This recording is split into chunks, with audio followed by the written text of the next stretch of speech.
Hello. Welcome back. This is another episode of Nora Knows with me, your host, Nora Ames. Coming to you live from my still in construction studio here in Beaverton. But yeah, guys, we got to go over some stuff here. Thank you all for being here. We're kind of tagging on the back of Liz's short. If you guys haven't seen that, we'll show that at some point here. But this morning, breaking news this morning, Elizabeth, myself, and T all received a very mysterious email. A very mysterious email. And we're going to go over them right now. So it's interesting when you wake up and you're like, I check my email first thing in the morning just to see what's up, see where my, Amazon packages are, the normal stuff. I did not expect to wake up to this, and let's go over it. Let's dive right in. Now, for those of you who didn't see yesterday's show, it was 4 hours, guys. And I woke up this morning.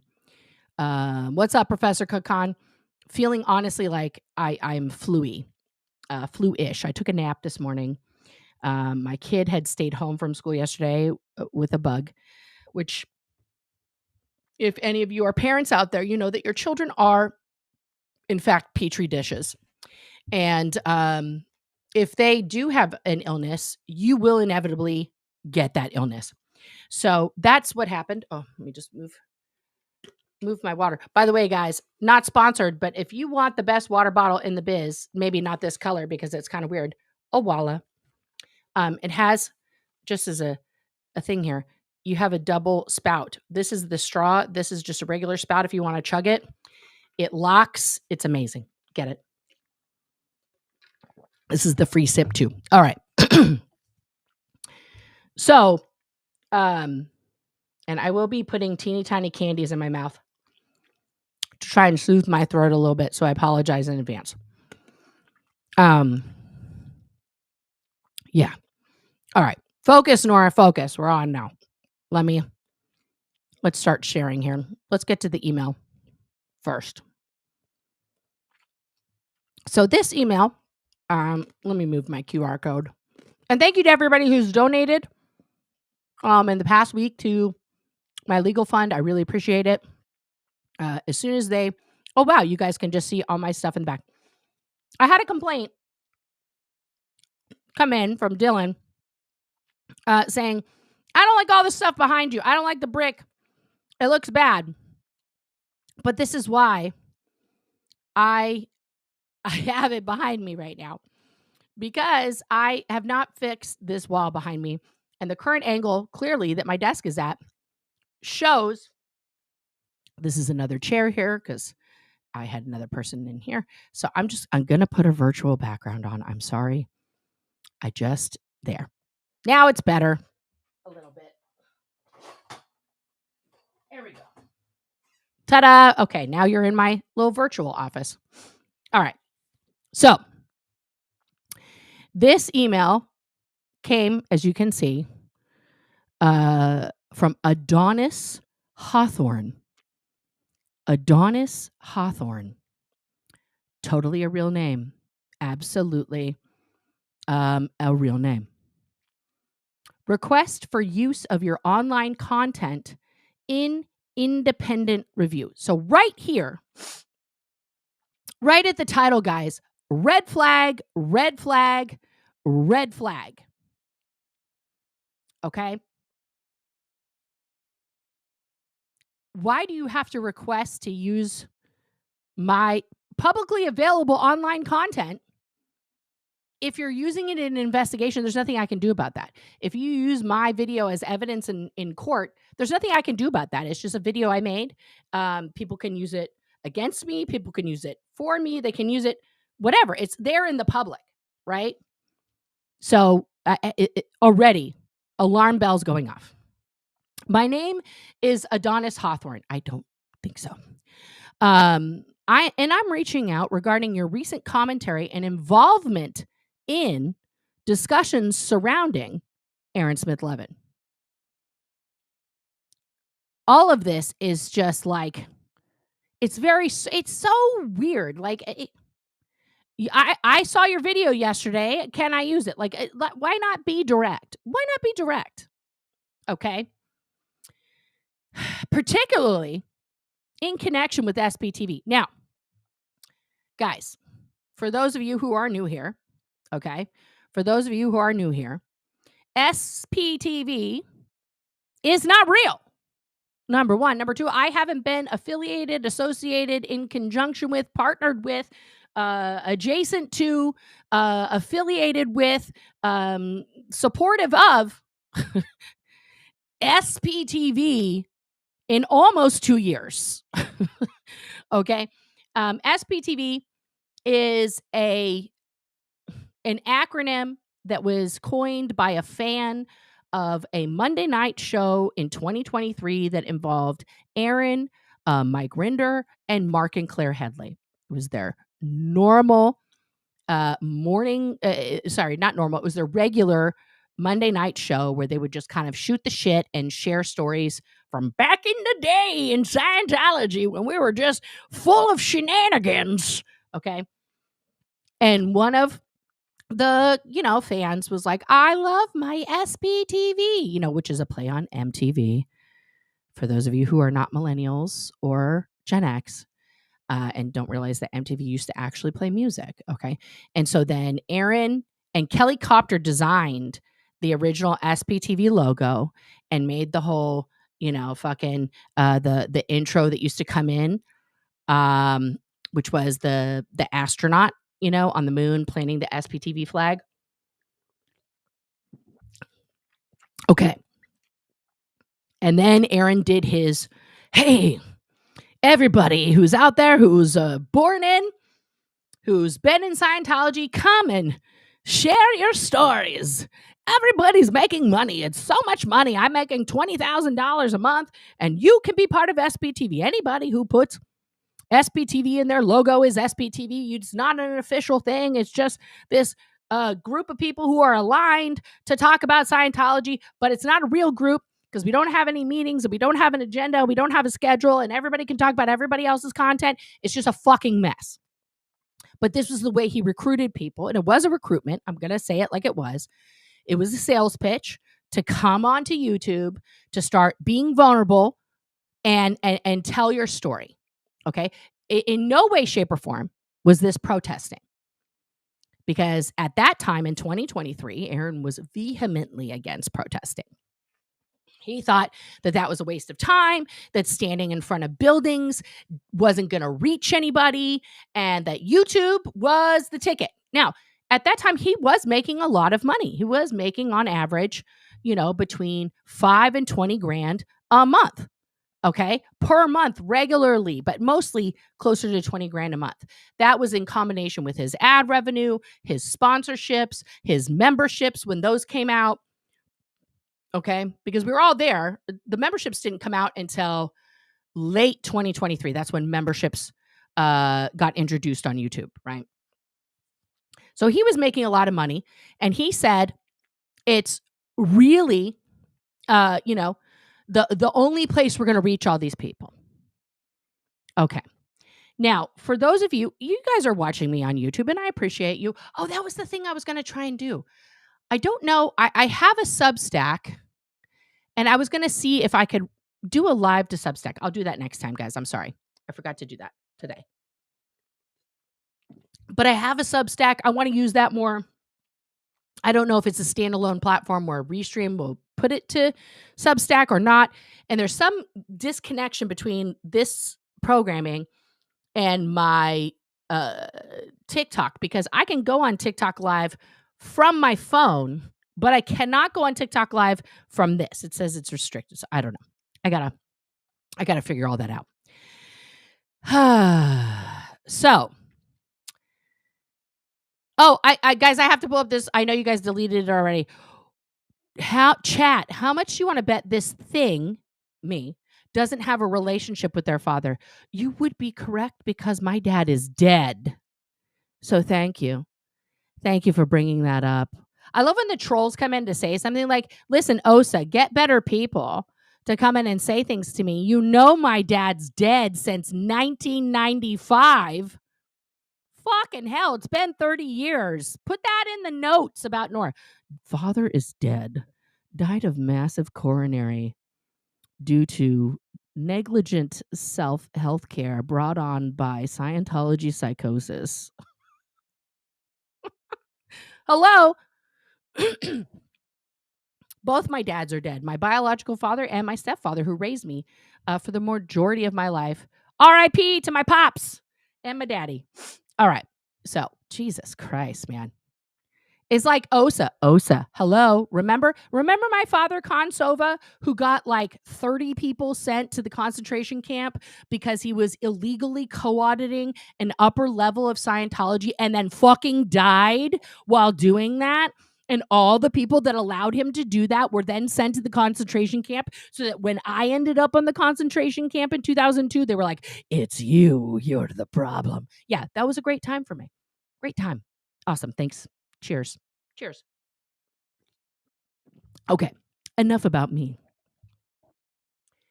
So that's 2023. I come back into the scene.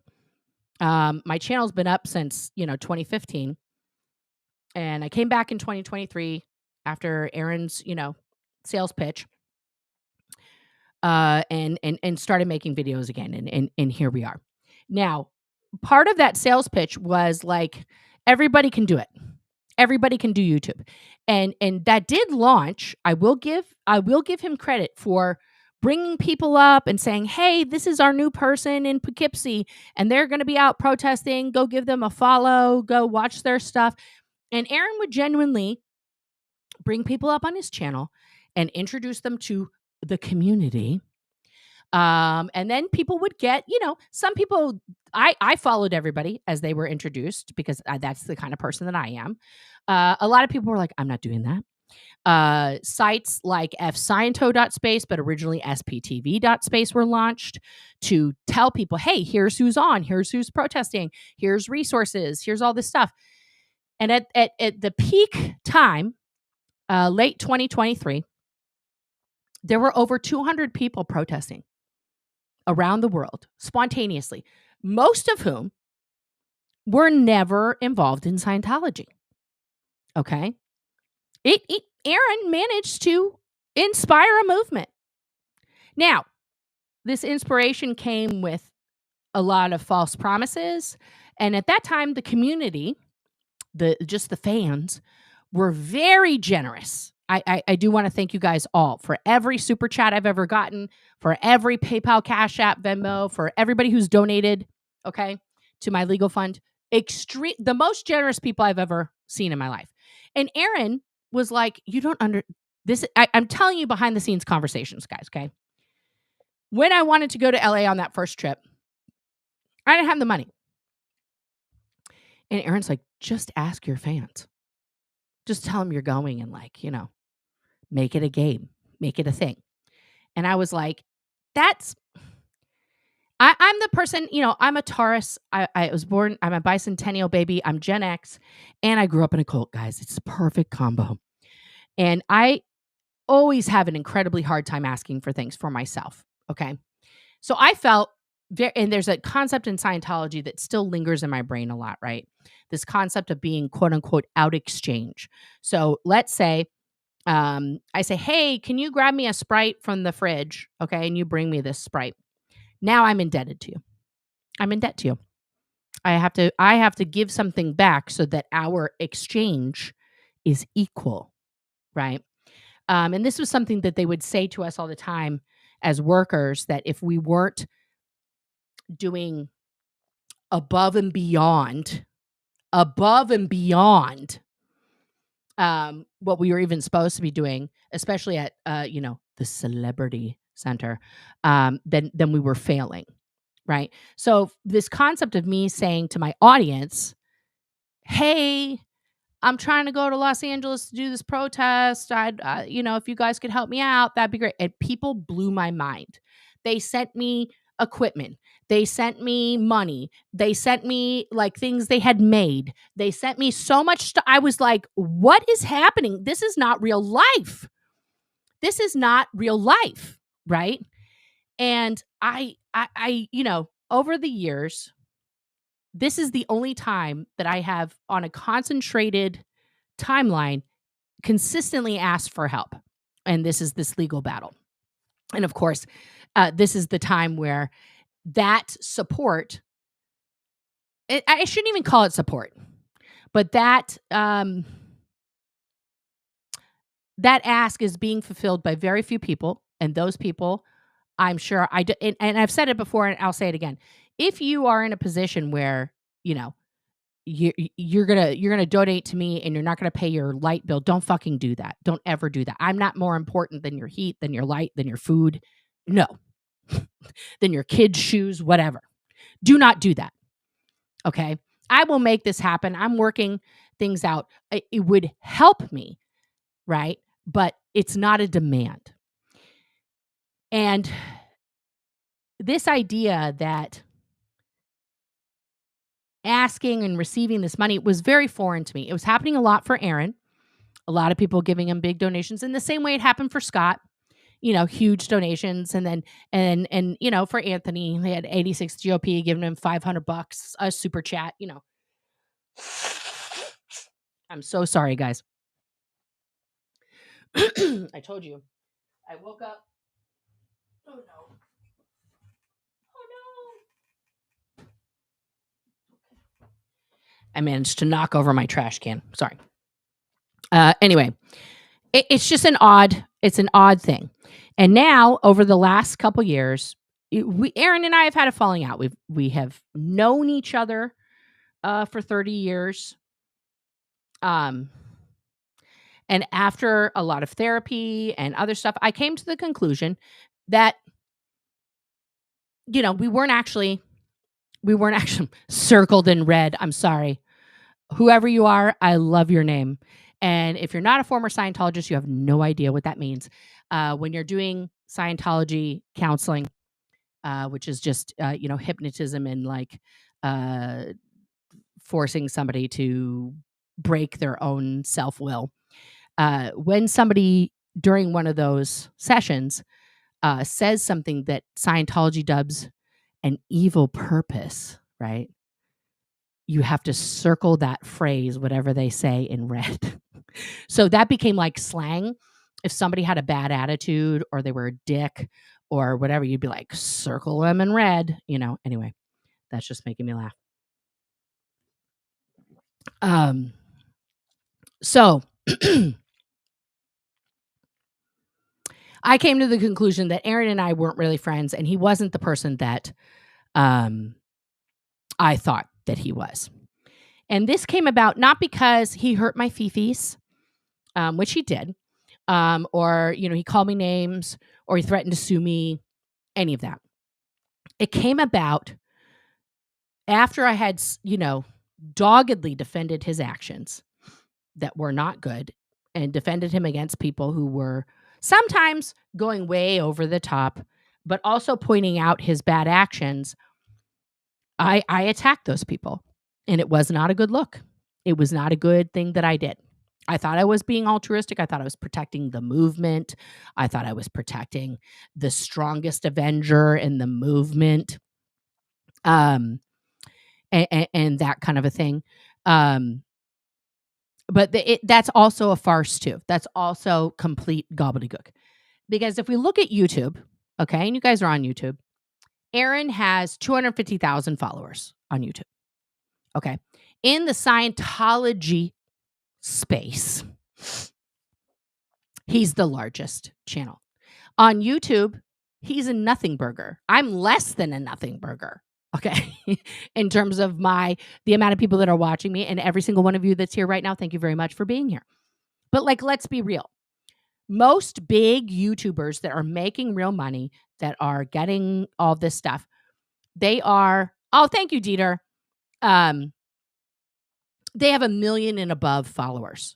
Okay. And their views are in the millions, right?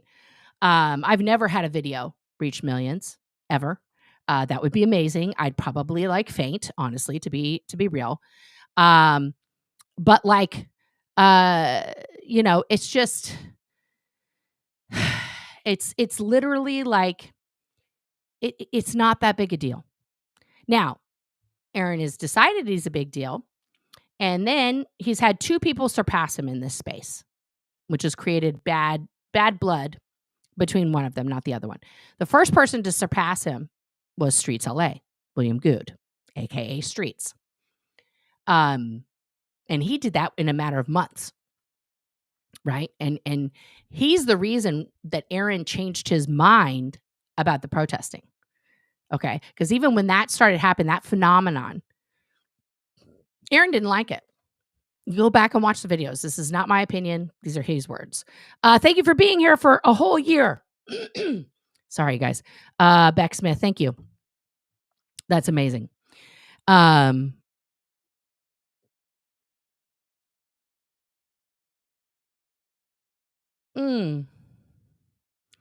don't know about that, Journey. I need to go back and look at that. But yeah. Oh, I'm sure it did create drama. I don't think I created it. I hope not. I don't have anything negative to say about Marie Bilheimer. I don't actually know her that well, so I wouldn't do anything. And Streets is the man. Streets is he's a warrior out there, and he does his thing his way. Now, as the protest movement grew, then we attracted. Scientology is a magnet for weird shit. So the first person that became attracted to the group, who I firmly believe is 100% an OSA op, was of course Zero Dark Tony, who is now, according to his lawyer and a statement from a social worker, in a hospital. I think it's a mental hospital, but I'm not sure if it's that or a rehab. But anyway, he's under medical care right now. And to be TBH on when he gets out of that. And he does have an active warrant out for his arrest in his criminal case. And hopefully, I can sort out my civil litigation with him at a future date. That's, we kind of both have to be present and things like that. Yeah, Marie is the second gen. She was on Leah's show. Her former husband, Aaron, killed himself inside of a building. It's one of, I knew her husband more than I knew her. Aaron. So yeah, that's a whole other story. Okay. So we're going to veer off that, but not to ignore you, Journey, but yes, Aaron Poulin's story is important and should be focused on a lot more. And I did videos on that in the past. Oh, Jackie, thank you for becoming a member. Look at that. Oh, hot dog. Thanks for jumping on in the memberships there, Jackie.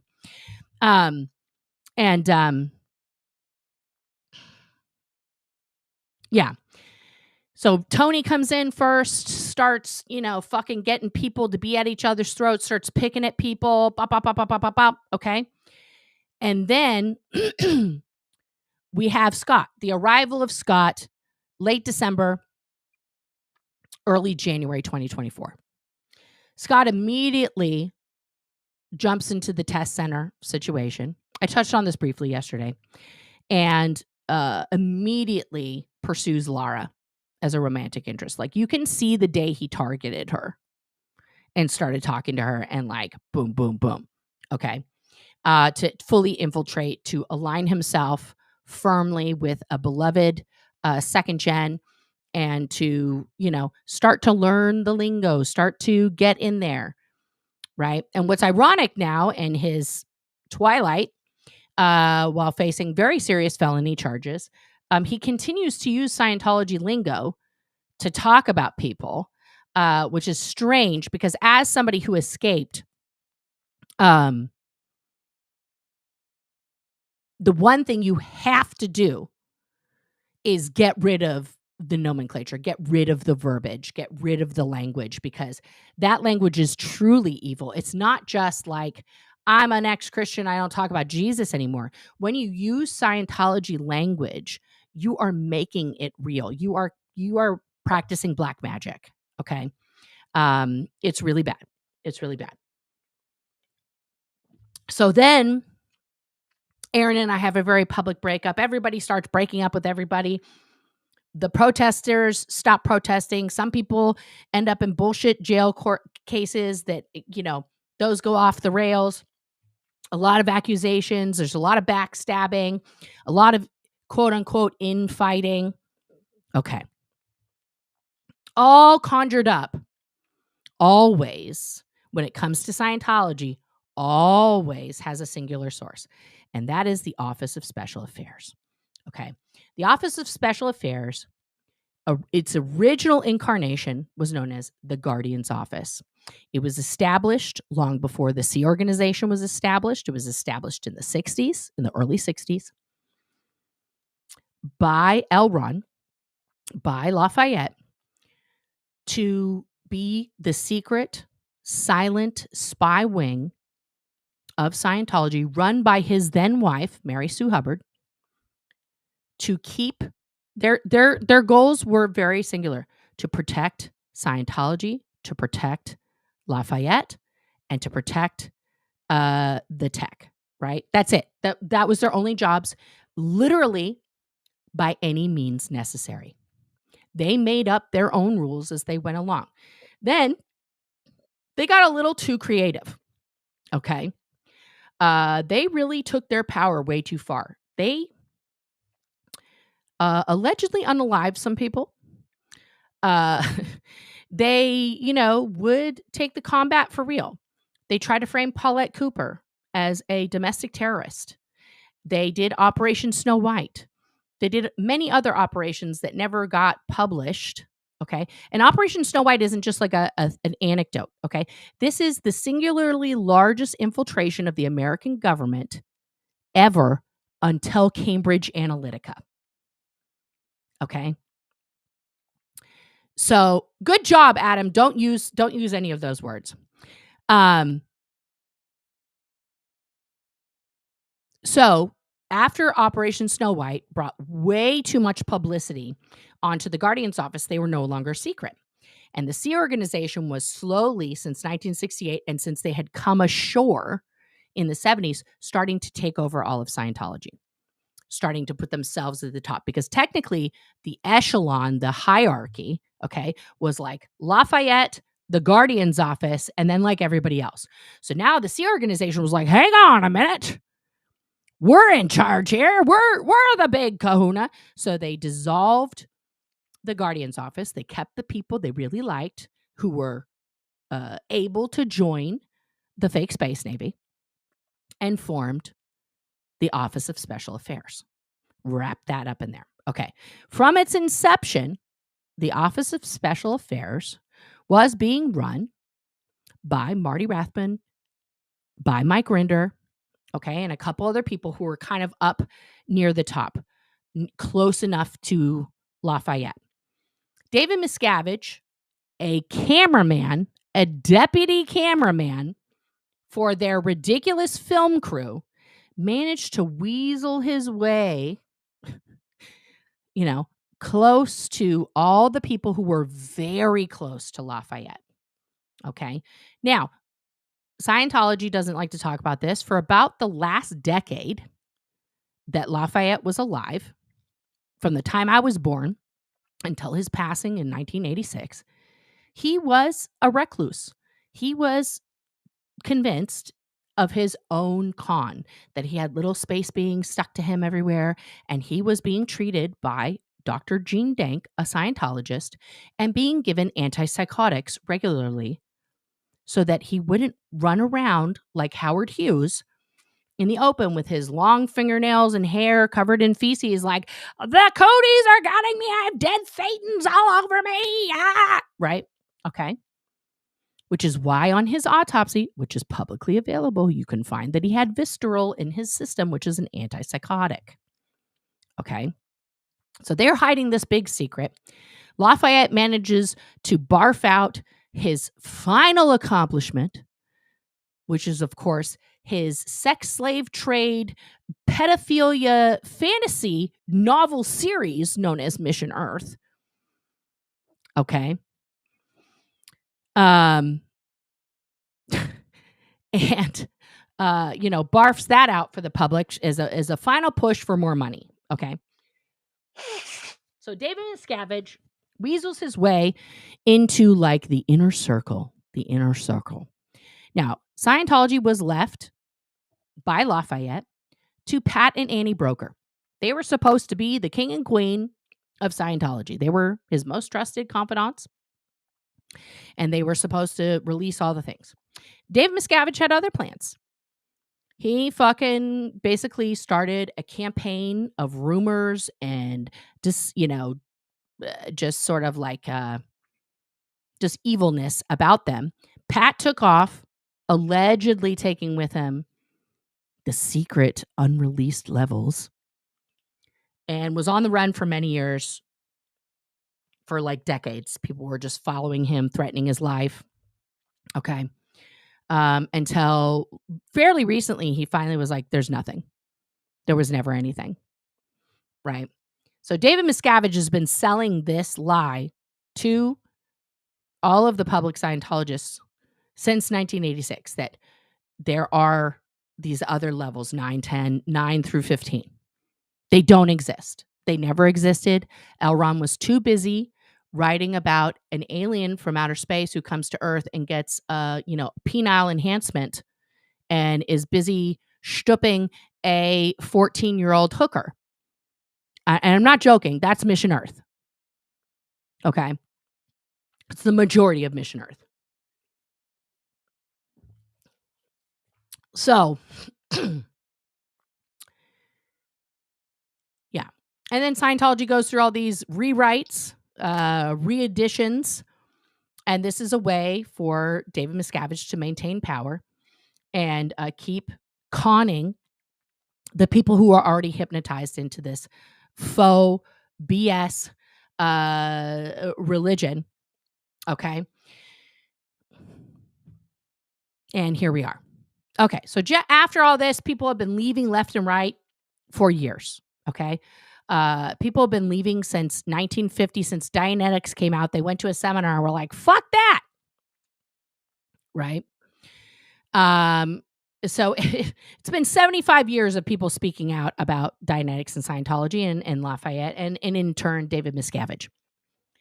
So the concept of people who were born into it or, were one-time followers who leave and speak the truth about this movement, this non-religious experience con job, is not a new thing.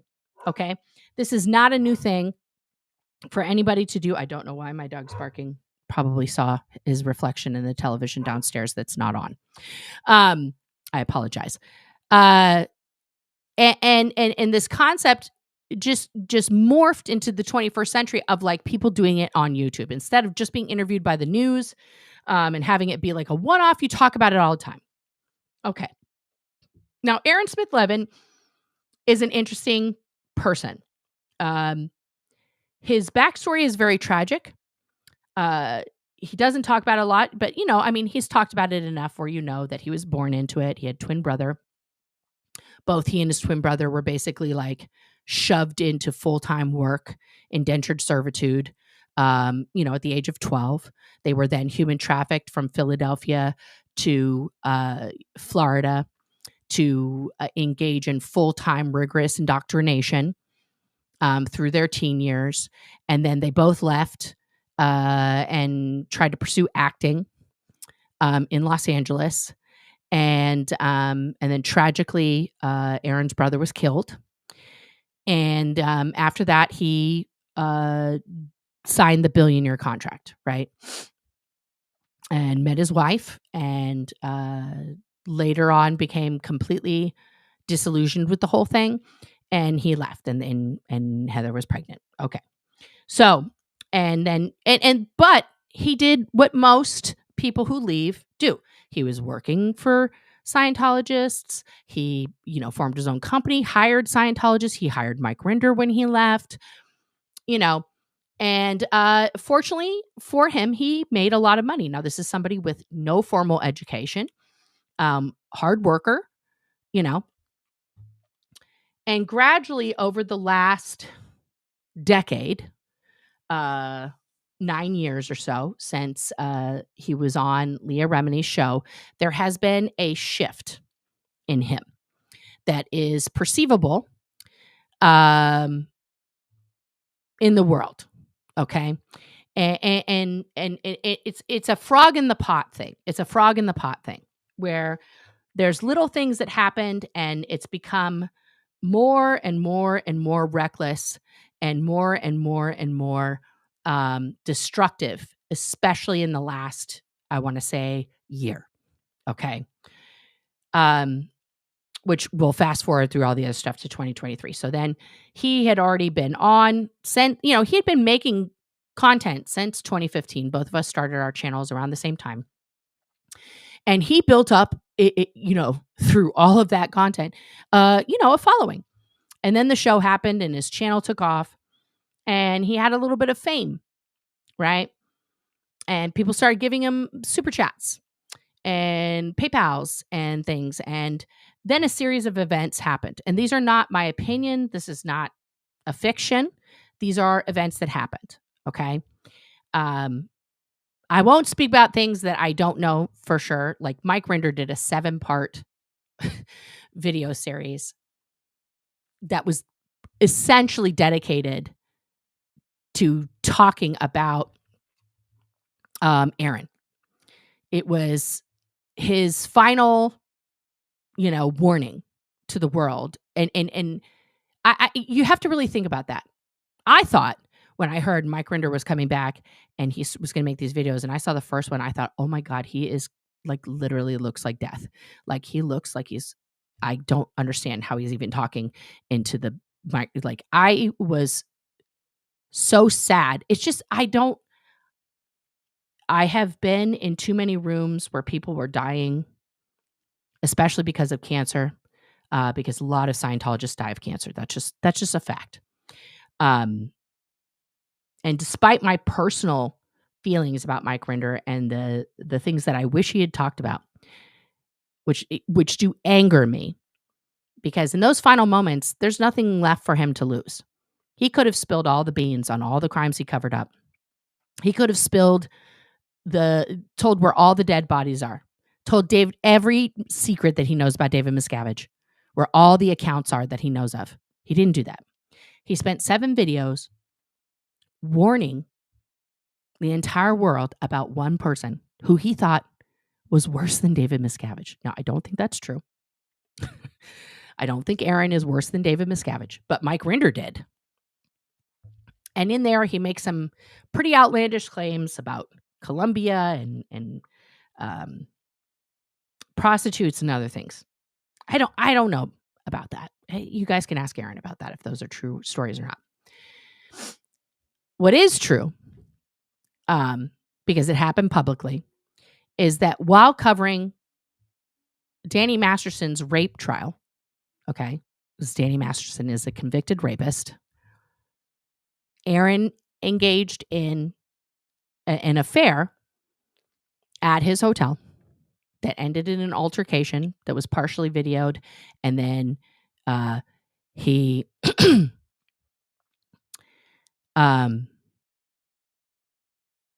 was filmed via a closed circuit television at a CVS, tossing a woman who had jumped on his shoulders off of him, and she fell into a building. Okay. Those are all facts. Those are all things that happened. What concerned me about that footage wasn't that it was Aaron, it wasn't Aaron. Aaron very clearly said, that's me. He admitted it. Just like I pointed out yesterday, when he went up to talk to the cop 2 times, he said that he threw the chalk and that he walked into the water. Not once, twice. Because he doesn't think there's any consequences. The fact that that video didn't come out for a whole year means that somebody had it and they hung on to it. I don't have proof of this. This is my assumption, so please don't take it as fact. But hanging on to a piece of evidence like that and then releasing it when it's convenient for you, that is an OSA op. And in that way, I feel that Mike Rinder obtained that video after the incident happened because, of course, Aaron talked to him, talked to Leah, told him what happened. And released it later because they thought, we can get him to change. I can change him. Time goes on. He's kicked off the aftermath for those incidents and other things. General dissonance amongst him and the other aftermath people. I was at his defense at that time. Full disclosure. I helped him plan out the new foundation in many, many phone calls. Did I think, because of that help and counsel and encouragement that I was giving during that time, that I would have a seat at the table? Absolutely, I did. Absolutely, I did. And of course, I was not asked to be a part of the board of the foundation. He called me to tell me before he announced it that he was not asking me. There was some excuse like I'm more valuable doing my own thing. It's complicated. I don't have experience. Some bullshit. None of the people on that board had experience being on a board. I think except for George. I think he might have actually been on a board before. And that broke my heart a bit, guys. I'm not going to lie. I felt like I was a loyal friend. I had shown my loyalty. I had done all these things. And, story of my life. I'm still not getting the reward. A couple months later, he was like, well, tell you what, we have a position for you. And I was like, is it a paid position? He's like, absolutely not. Volunteer coordinator. I did a couple things. It was literally spreadsheets. I tried to make a suggestion to Jenna to add something to the website so that it would self-generate that spreadsheet. She never added it. It went nowhere. I quit. Right. I resigned my position, whatever you want to say. Okay. And full disclosure, I was one of the first people to get help from the foundation. They did pay for my stellate ganglion block shots. And I'm grateful for that. And I expressed that gratitude at the time.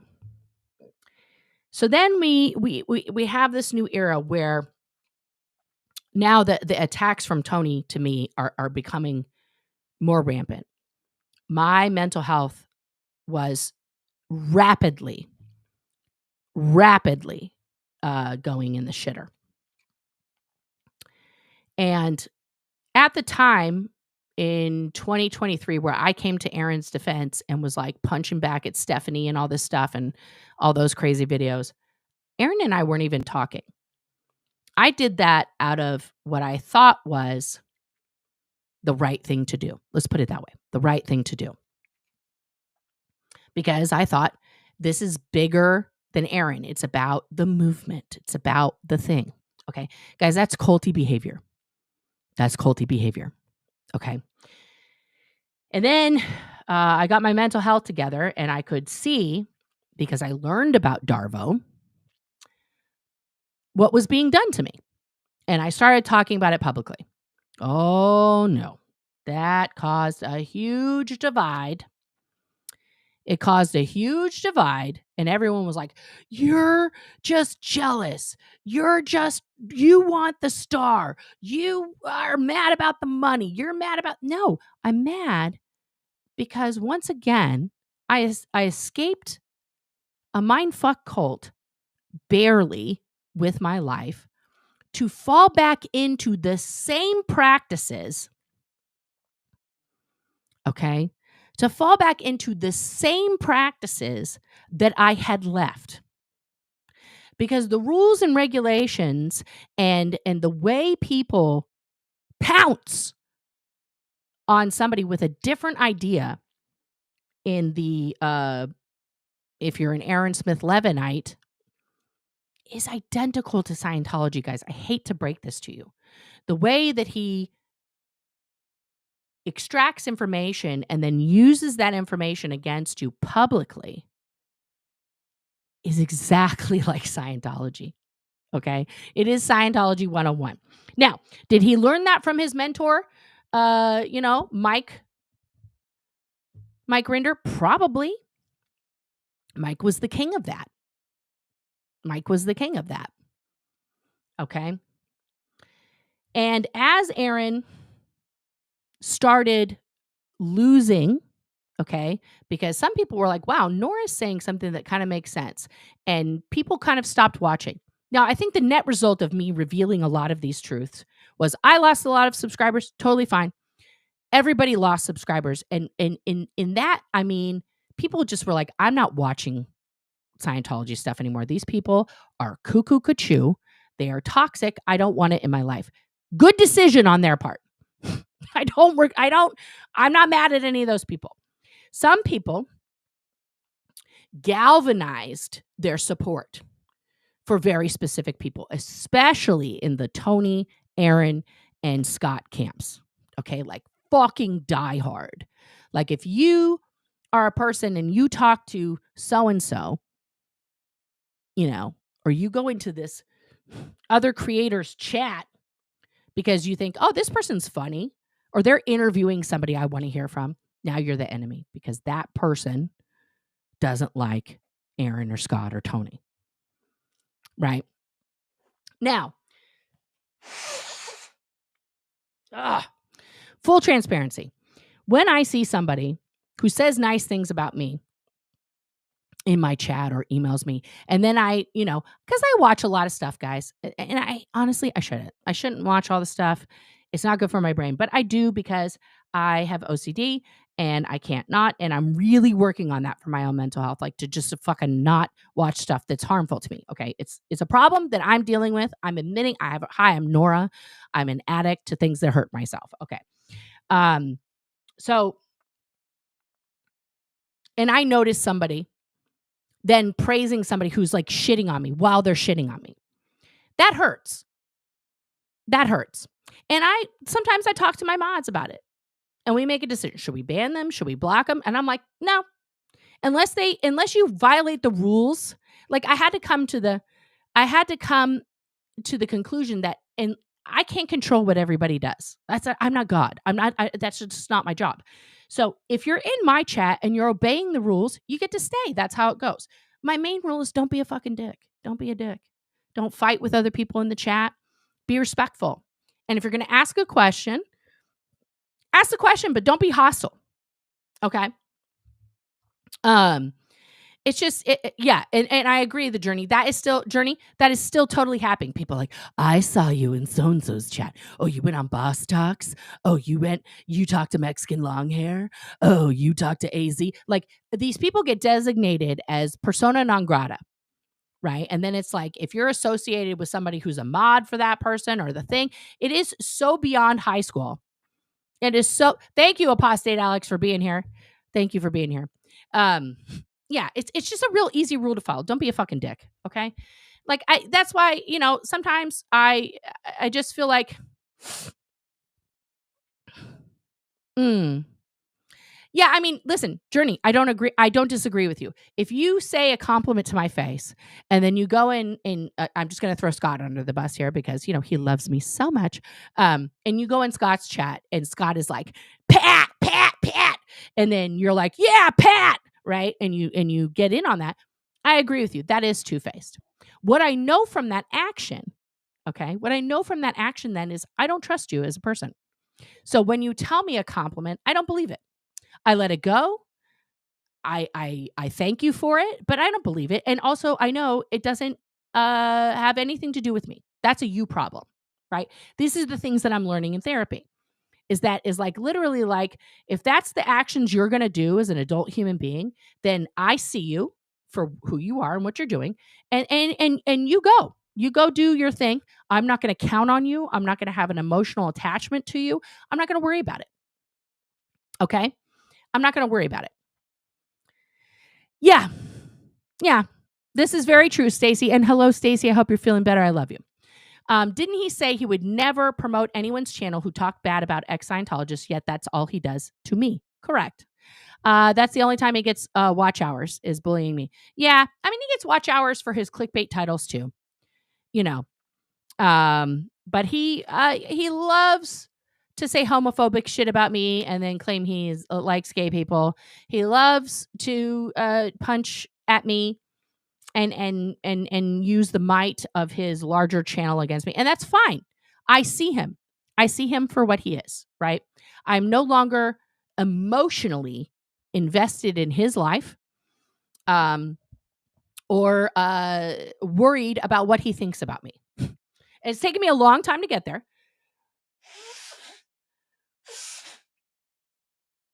Ugh. It's like sticky snot, guys. I'm so sorry to be so graphic. Let me try sucking on the little candy thing here. Okay. Yeah, Jess, and that's fine.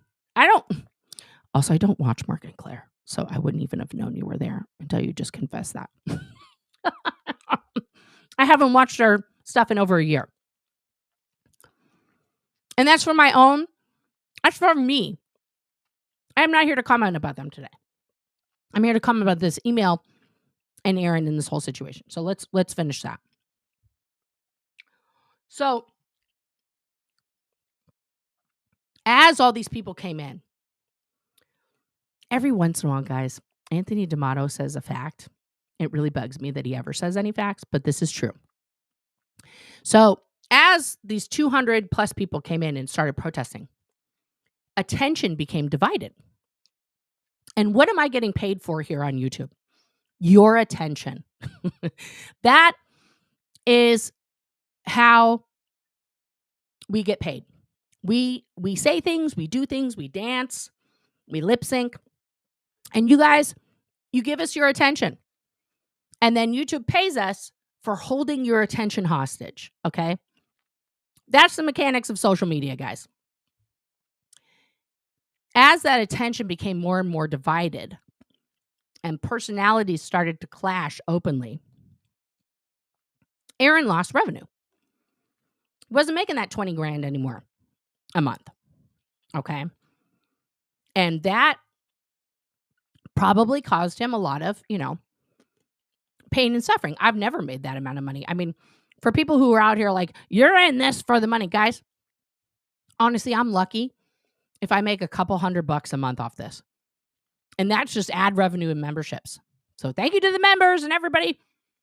So I can pay a couple bills here at my house. Because that's like my phone bill. Because I have all my kids. I have 4 kids and my mom and my mother-in-law on my phone plan, okay? So thank you for paying my T-Mobile bill. But that's it. I'm not living the high life here. So everybody who thinks that, just a full disclosure, that's not what's happening. People who are making huge money are people like Marquise Brownlee, Mr. Beast, Diary of a CEO, that kind of stuff, okay? And Aaron's views have started to go down. Why? Well, let's be honest, guys. Not a lot of people really give a shit about Scientology.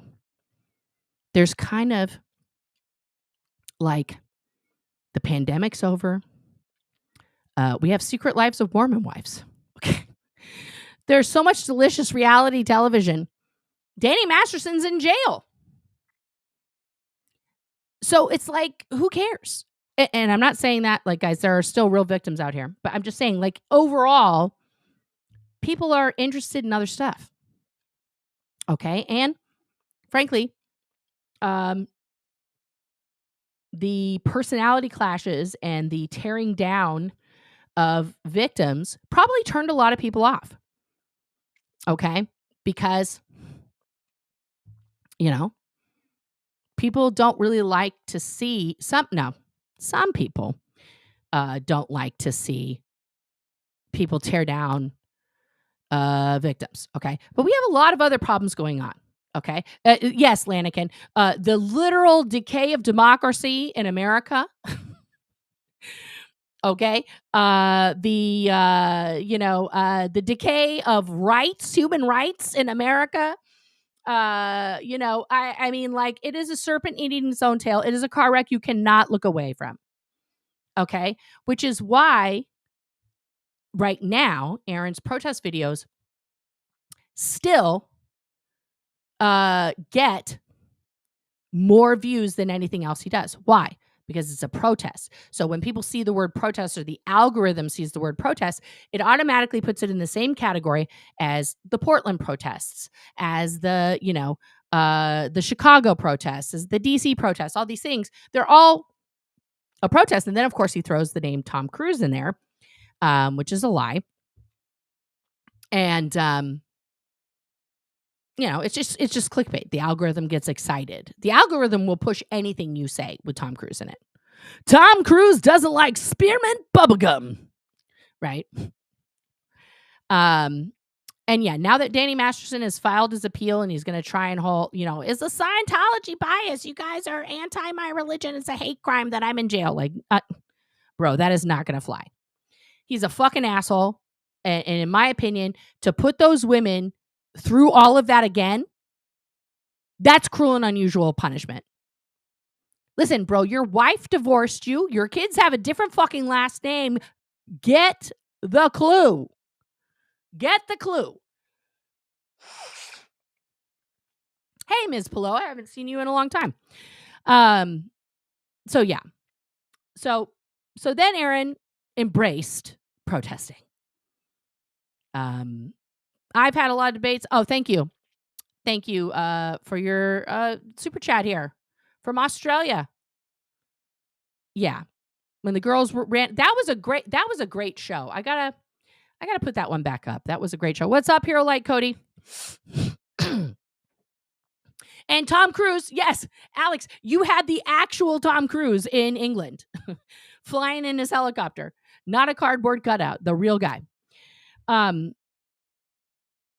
Okay, so he started this regular protest. I put it in air quotes because it's a fucking pizza party where people are milling around. There's a couple signs, honk if you don't like Scientology. And then Aaron getting extremely close, and this is on his videos, guys, it's not me saying it again, getting extremely close to Scientologists and being aggressively talking to them. That's what's shown on his videos. That's not my opinion. Those are the actions that he's doing. Okay? So what has been the net result of that? And it's also, please, let's be specific, guys. Again, facts. Aaron has been doing that protest since like August of 2024. So it's been a singular year, not 2 years of protesting. A singular year now of him holding these regular Friday night protests. And I put it in air quotes because when you are protesting, there's two things that should happen. One of two things or both should happen from a protest, okay? First thing is it brings attention to your cause. It causes people to stop and go, what's happening there? And ask questions, okay? So in that way, it would be to make people curious, to make people pay attention, to bring awareness.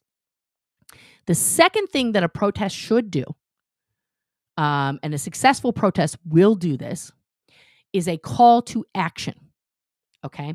So let's take the No Kings protest as an example.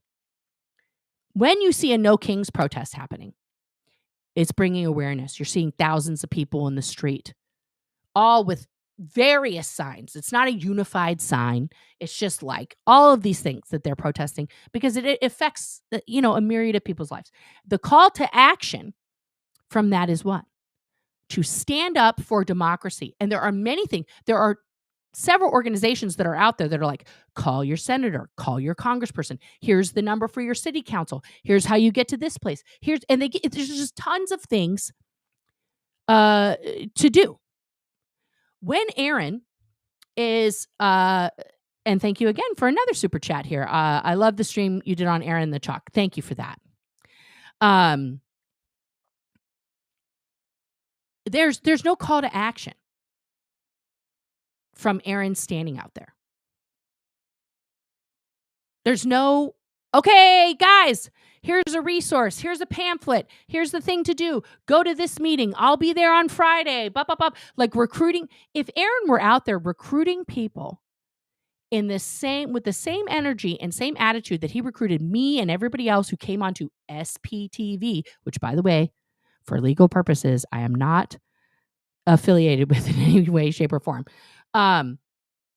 To go to the Clearwater City Council meetings, to go to all the commission meetings like Audit is going to start building those relationships and getting the truth about Scientology and its practices and its like fucking tentacles in every aspect of Clearwater to drive the demon out of Clearwater, that would be something.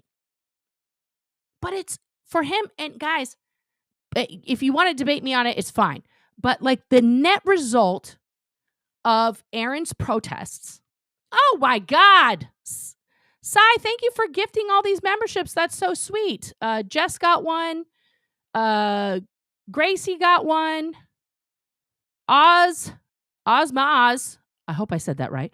Got one. And Angie got one. Oh, and Pyrex got one. Thank you.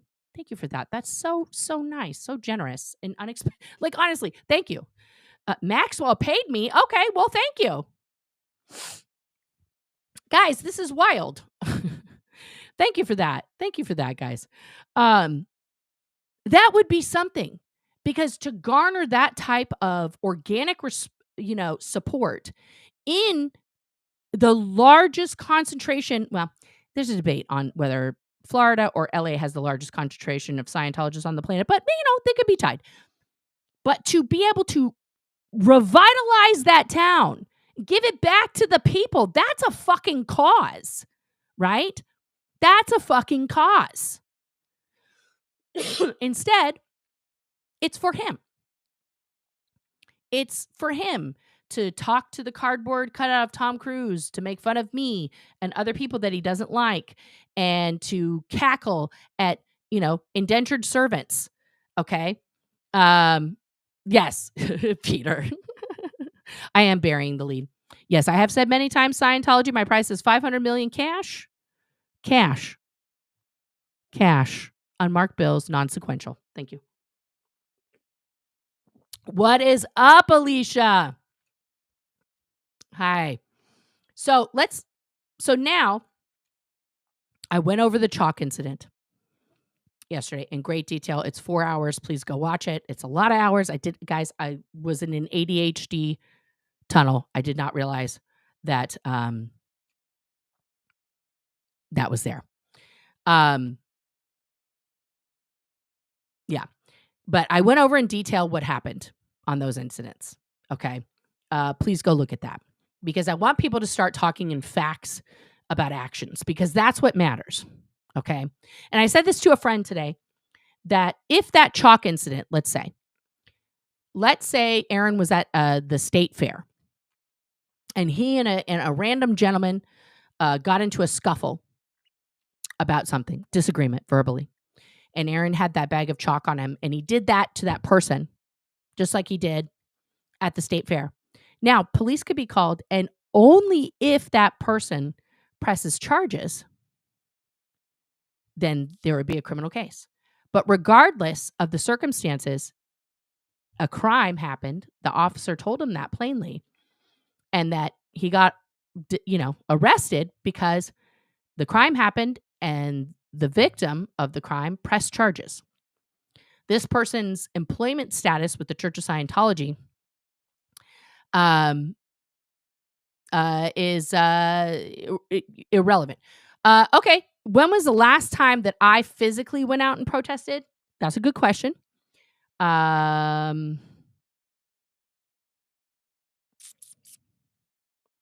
was a while ago. It was many months. I don't know the exact time, but to say because he's outside having a pizza party on Friday with a clickbait title, getting bullshit views, and having no relevant action, and now catching a case for doing an actual criminal act, and thereby degrading everybody who is out every day protesting. Father's Day. Father's Day was the last time I was outside protesting. Father's Day in Los Angeles. So that's June. So July, August, September, October, November. 5 months. 5 months since I did it. I've also dealt with some severe health and mental health issues during that time. But thank you. I don't agree with you that he's doing more than me. based on what we're getting to here. But thank you for asking it as a question and not just being a dick. You weren't a dick. Thank you. Appreciate it. Oh, thank you, Angie. You have a beautiful heart and you're a very strong woman. I'm proud of the growth you've achieved. It's only going to continue. Thank you for that. Thank you. Yeah. So that was the last time I did that. And I was sick. I had pneumonia. I got real sick. I had pneumonia. Yeah, a lot of things have happened, guys. So I've been dealing with some stuff the last few months, and now I'm in the middle of a civil litigation case, and then I couldn't talk. So, yeah, it's a lot of stuff. Anyway,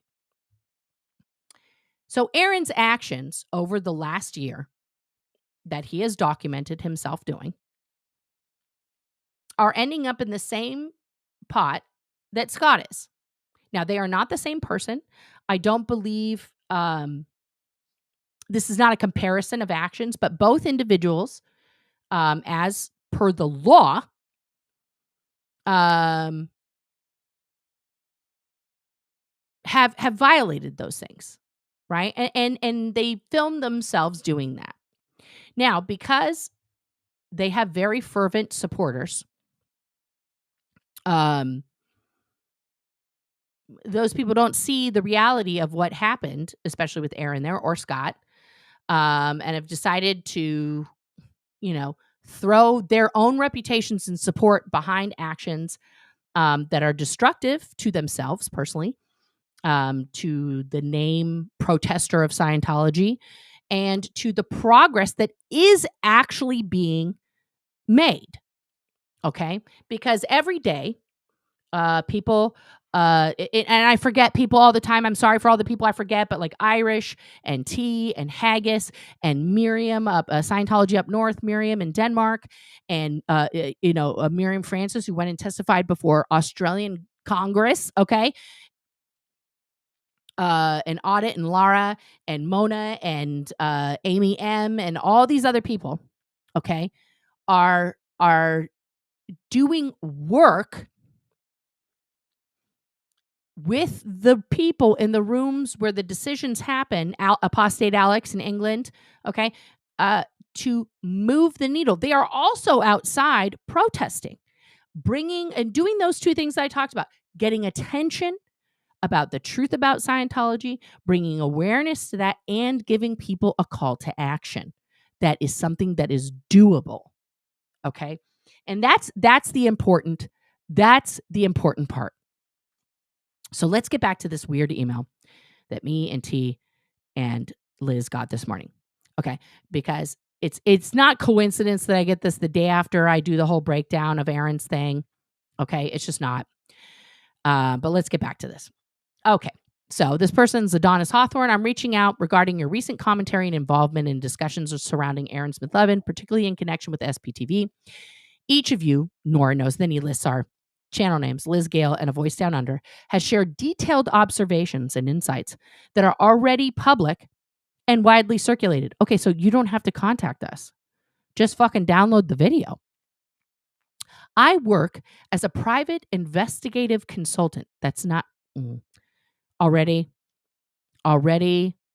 so much red flags going up. Independently reviewing and organizing publicly available information that may be relevant to legal representatives or state level authorities. So now this person's trying to get me to think, oh, this person's working with the state attorney's office in Aaron's case or the district attorney in Scott's case or something, right? This is, see, and these are the comments I love the most, guys.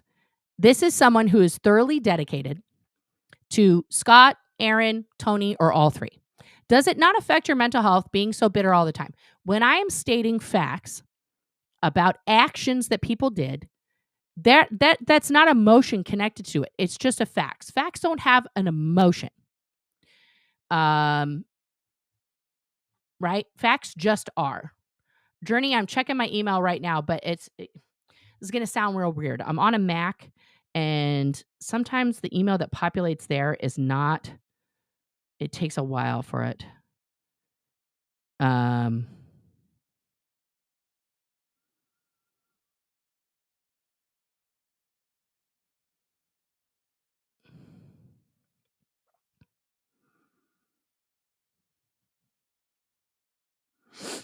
I mean, I got an email, Journey. I don't know if it's from you, like from your actual name, which of course I'm not going to say out loud.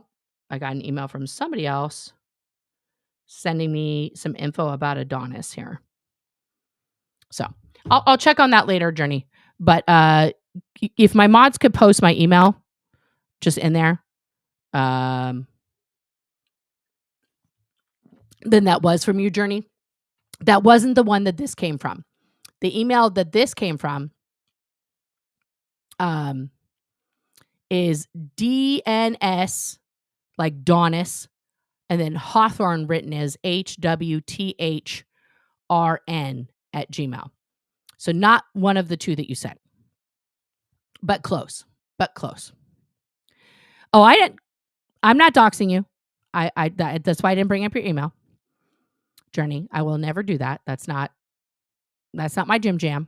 And if it does happen, it's always by accident because sometimes I forget that I'm supposed to click off of something. So, my role is entirely civilian.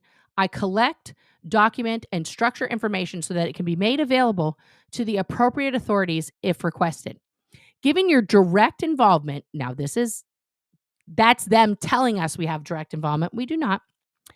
And insights into the situation, including Liz Gale's prior connection to Aaron Smith Levin's foundation. Hot dog. Now we're bringing the SPTV Foundation into this, y'all.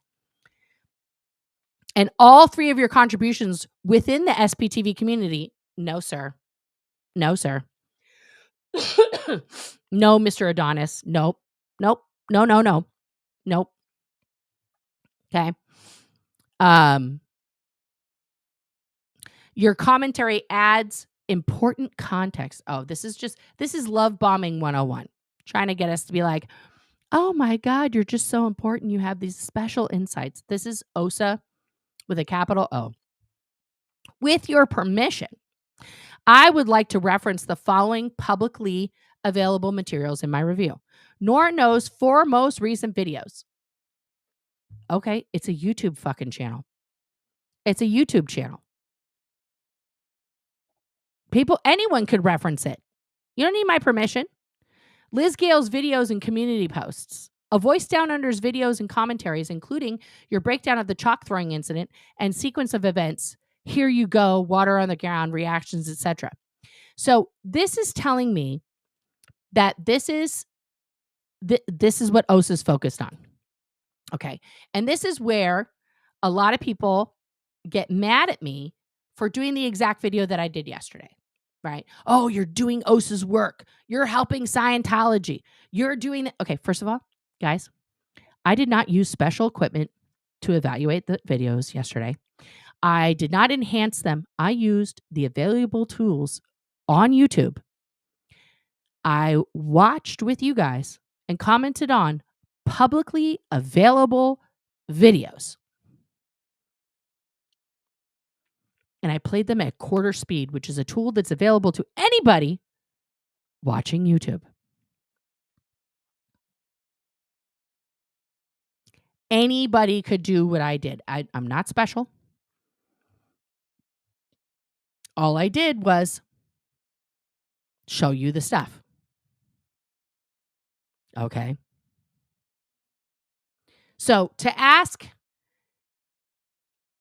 like, for our permission, this is very weird. What they want is us on the record saying, yes, you can use my videos. And then that's to stir up more shit. You helped Scientology. You're a Scientologist. You're a part of it. Like, this is a way to sow discord. Okay. And just for reference, I did not respond to this email in any way, shape, or form. I'm telling you guys about it. That's what's happening here. All right, let's finish this up. This trash. I'm sorry, guys. So the goal of this review is to help ensure that accurate and complete information is available to relevant authorities or resources who may examine the situation. First of all, they have their own teams to do that.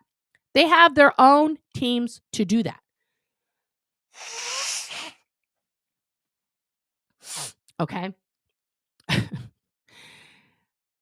While I cannot control or predict any legal outcomes, Having a detailed, verifiable record is important for lawful evaluation and may help authorities in reviewing Aaron Smith Levin's actions. First of all, it's all public record. It's all there on the internet. All, you know, if the county or the state prosecutor doesn't have, or any DA or any lawyer doesn't have on their team somebody who can look through video and like fucking understand what's going on there and look at it, I don't know what to tell you. It's 2025. Give me a break. If you are comfortable with this, like, just let me get some consent here. I will reference your material with full attribution. Oh, I'm going to make you famous, bitch. I'm also open to discussing compensation for your time or assistance if preferred. What in the actual fuck? So this is where the money offer comes in. Okay?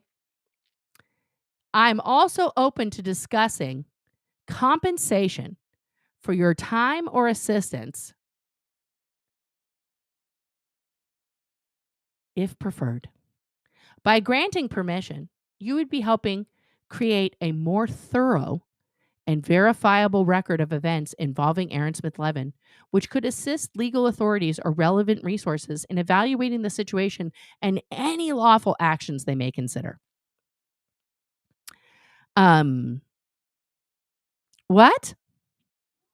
Thank you for your time and consideration. Please feel free to let me know if you have any questions or conditions regarding how your material is used. Sincerely, Adonis Hawthorne, private investigative consultant. No address, no business, no phone number. Red flag, red flag, red flag. No PI number, no nothing. No nothing. So immediately when I got this, I texted my bestie and I was like, girl, did you get this email? What the fuck? And she decided to reply. So I have to take myself off screen, but you guys can hear me still. So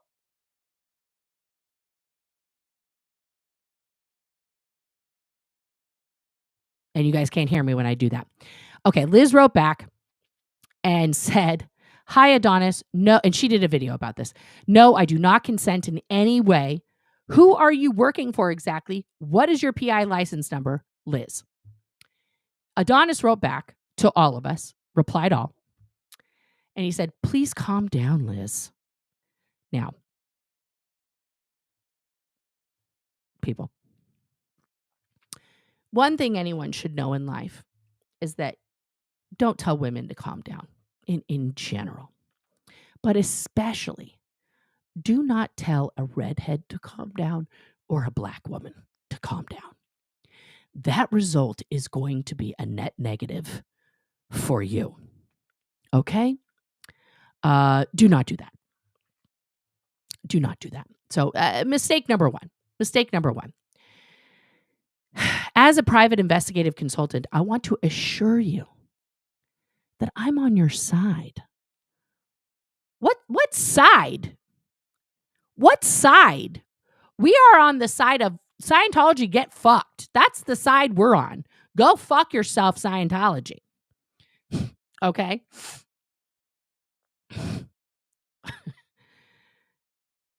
And fully support your postings about Aaron. Oh, I see.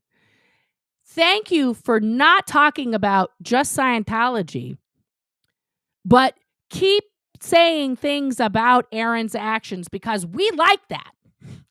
And I know you like that, Scientology. I know you like it.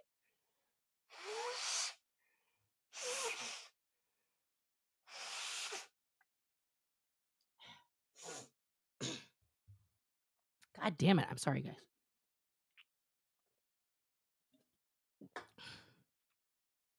I took a Sudafed and everything this morning. It didn't do anything. Okay. My intention is simply to assist in coordinating efforts. Interesting. And ensuring that his criminal behavior is properly documented and addressed. Honey, he already did that. That behavior is filmed by him for his channel and monetized. Don't nobody out here in these streets need to be documenting it for you. And I need to clarify that I am not a licensed private investigator. Oh, fun. I'm an independent researcher who works in a private investigative consulting capacity. I see. So you're not a PI, you're an OSAM agent who is collecting information from the teeny tiny bits of the internet that you're allowed to go to. This is why this person is asking for us to do this for them. Okay? Because as some of you know, but for those of you who don't, people in Scientology are restricted on the internet. They are not allowed, okay? They are not allowed to move about the internet freely. If you think that you've set up, you know, kid blocking software, you haven't seen anything until you've seen what Scientologists, especially those in the fake space Navy, can access on the internet. They can access Scientology.org and Scientology.tv. Okay. And that's it. So when we make videos talking about truth about Scientology, when I'm breaking down OSA, doctrine, when I'm breaking down Lafayette doctrine, they don't show those videos. They can't watch that. But when I'm talking about Aaron, oh yes, they put it up in crew dining. They're just like clapping. Look at her go. Look at her go. Thank you. Thank you, Oz. I appreciate that. Right? Like that's literally what they're doing. Because anytime they see a former Scientologist losing, it validates the lies that they tell people that you can't leave or you'll end up like so-and-so. So the fact that Aaron is arrested, incarcerated, and facing criminal charges right now is the best thing that ever happened to them. Why? Because then they can tell people who are thinking about leaving, look what happened to Aaron. You want to end up in jail? Because that's what's going to happen to you. You're going to go to jail. Right? They probably show videos of me like, you want to be a dirty, dirty lesbian? That's what's going to happen to you. You're going to cut all your hair off and like boobies. Ugh.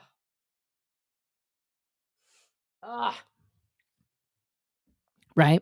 Like that's just, that's what's going to happen. Yeah, I've got a lot of redheads in this chat. Don't mess with them.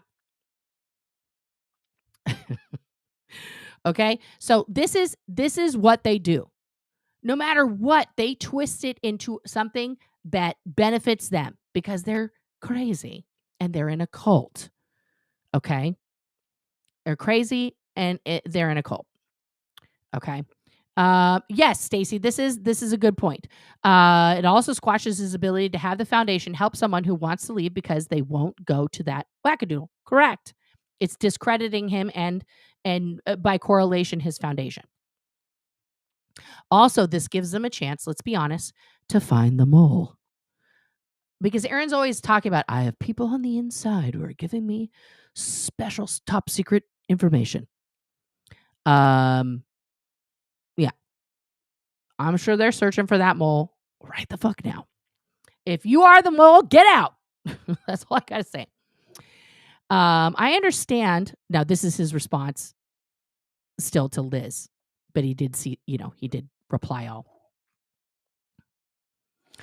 I do follow the work of the Michael J. Rinder Aftermath Foundation, though I'm not affiliated with them. Yeah, we know why you follow the work of them. Those are all former criminals who were in the hierarchy of Scientology. Of course you're following them. You're trying to figure out who they're helping and how to make it stop. And you also want to know, like, if they're going to start saying real bad shit so you can release personal information about them. Okay? I understand you don't consent and your material will not be used. Oh, well, that's so kind of him. I would still appreciate the chance to connect with T or Nora if possible, as their public commentary may provide helpful context.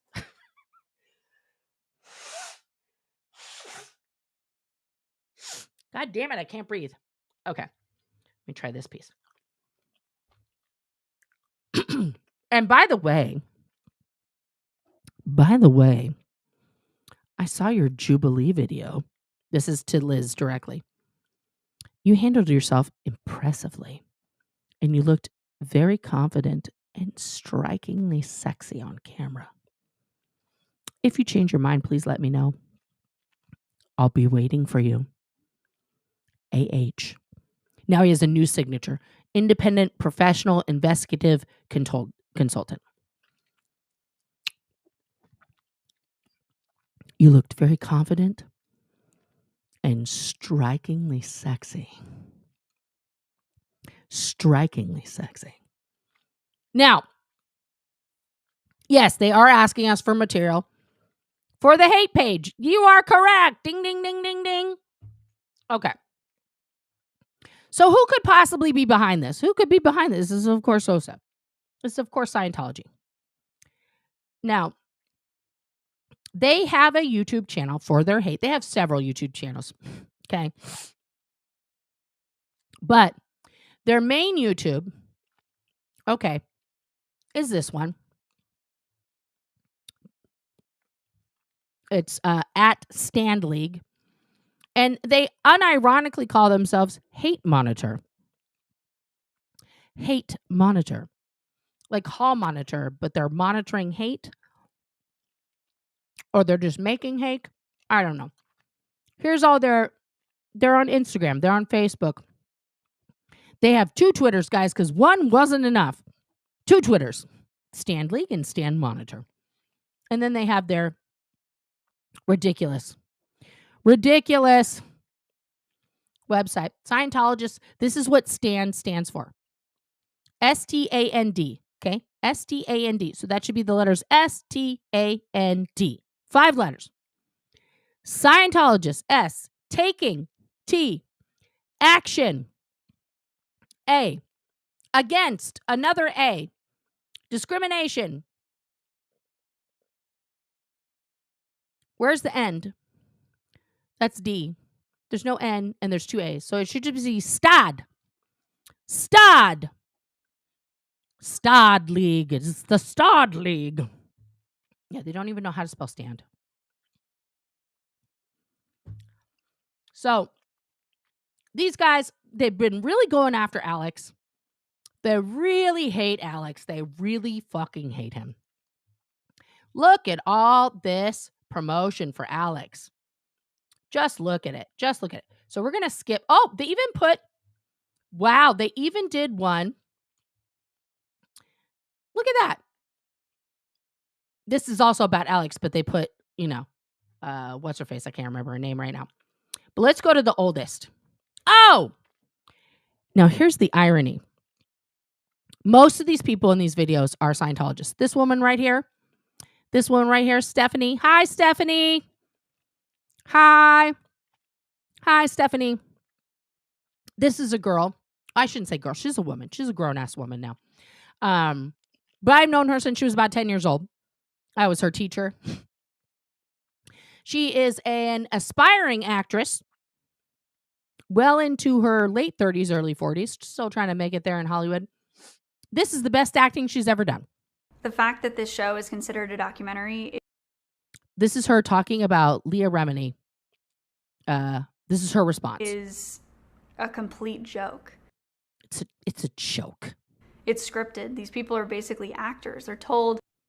First of all, every single person who appeared on that show, not actors, most of whom had never been in front of a camera in their entire life, and were terrified to even tell their stories out loud because of the repercussions that were going to come from Scientology. What to say, when to cry. She's literally being an actress. Nobody told anybody when to cry. How do I know that? I was there for filming. Playing a role of a hateful, discriminatory person. Hateful, discriminatory person. Who's trying to create an army of people to destroy one group of people. Okay. So that's Stephanie. Rick Caruso, is that? So now they did this whole series where they were bitching at Karen Bass and Rick Caruso in 2022 about like them putting up an ad, basically something that clearly Scientology didn't like. I would be curious to see what it was. But some of these videos are very telling. So each person in this series does a video for Rick and then a video for Karen Bass. See? Karen Bass. Look at those eyes. I was in the audience that day in 2010 when you spoke as we opened the Church of Scientology in Los Angeles. Oh my God, a public official was at an opening for a building? What?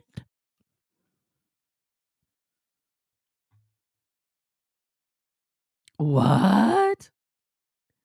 Karen Bass, I happened to be at that grand opening where you spoke, the grand opening of the Church of Scientology. Isn't that what the other guy just said? It's so weird. Rick Caruso, I'm a longtime Scientologist. I'm a longtime resident of Los Angeles. I've lived here since 1986.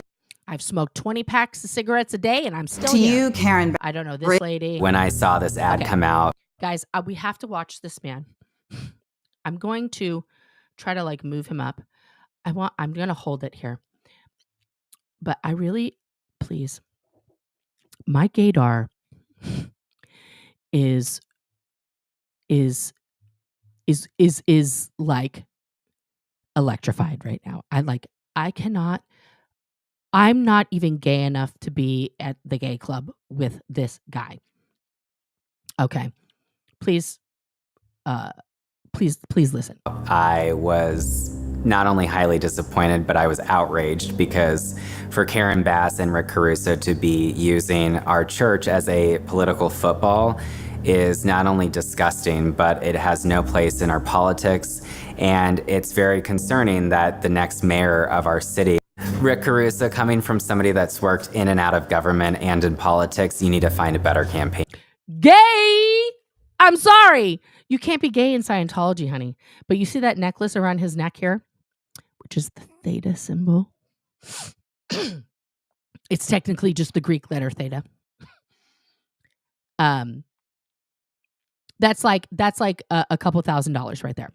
The collar on the shirt, the Botox here, the lip filler, the Botox, the cheek filler. This man takes 2 hours in the bathroom. This is not AI, guys. This is not AI. This is probably the guy they have like, Scientology totally loves gays. Nora's wrong. Look at me. I'm gay. Whoop, whoop. Yeah, no. Congresswoman, I think that you they gave owe him 3. the people that you represent in Congress and the people that you are seeking a vote from for mayor. Rick Caruso, when you approve... Oh, hi, I'm Jim Meskimen. You've seen me in thousands of things. Never become a star, but I can do impressions. I've been a Scientologist so long, I'm part of the background. Karen Bass, I don't know. So, Mr. Caruso, this is another Scientology lady, Anna. Mr. Caruso, I want to express my outrage. I want to express my outrage. This is his outrage face. I want to express my outrage. Because Scientologists do not feel emotions. They use big words. And their faces stay frozen because they are confronting you. Miss Bass.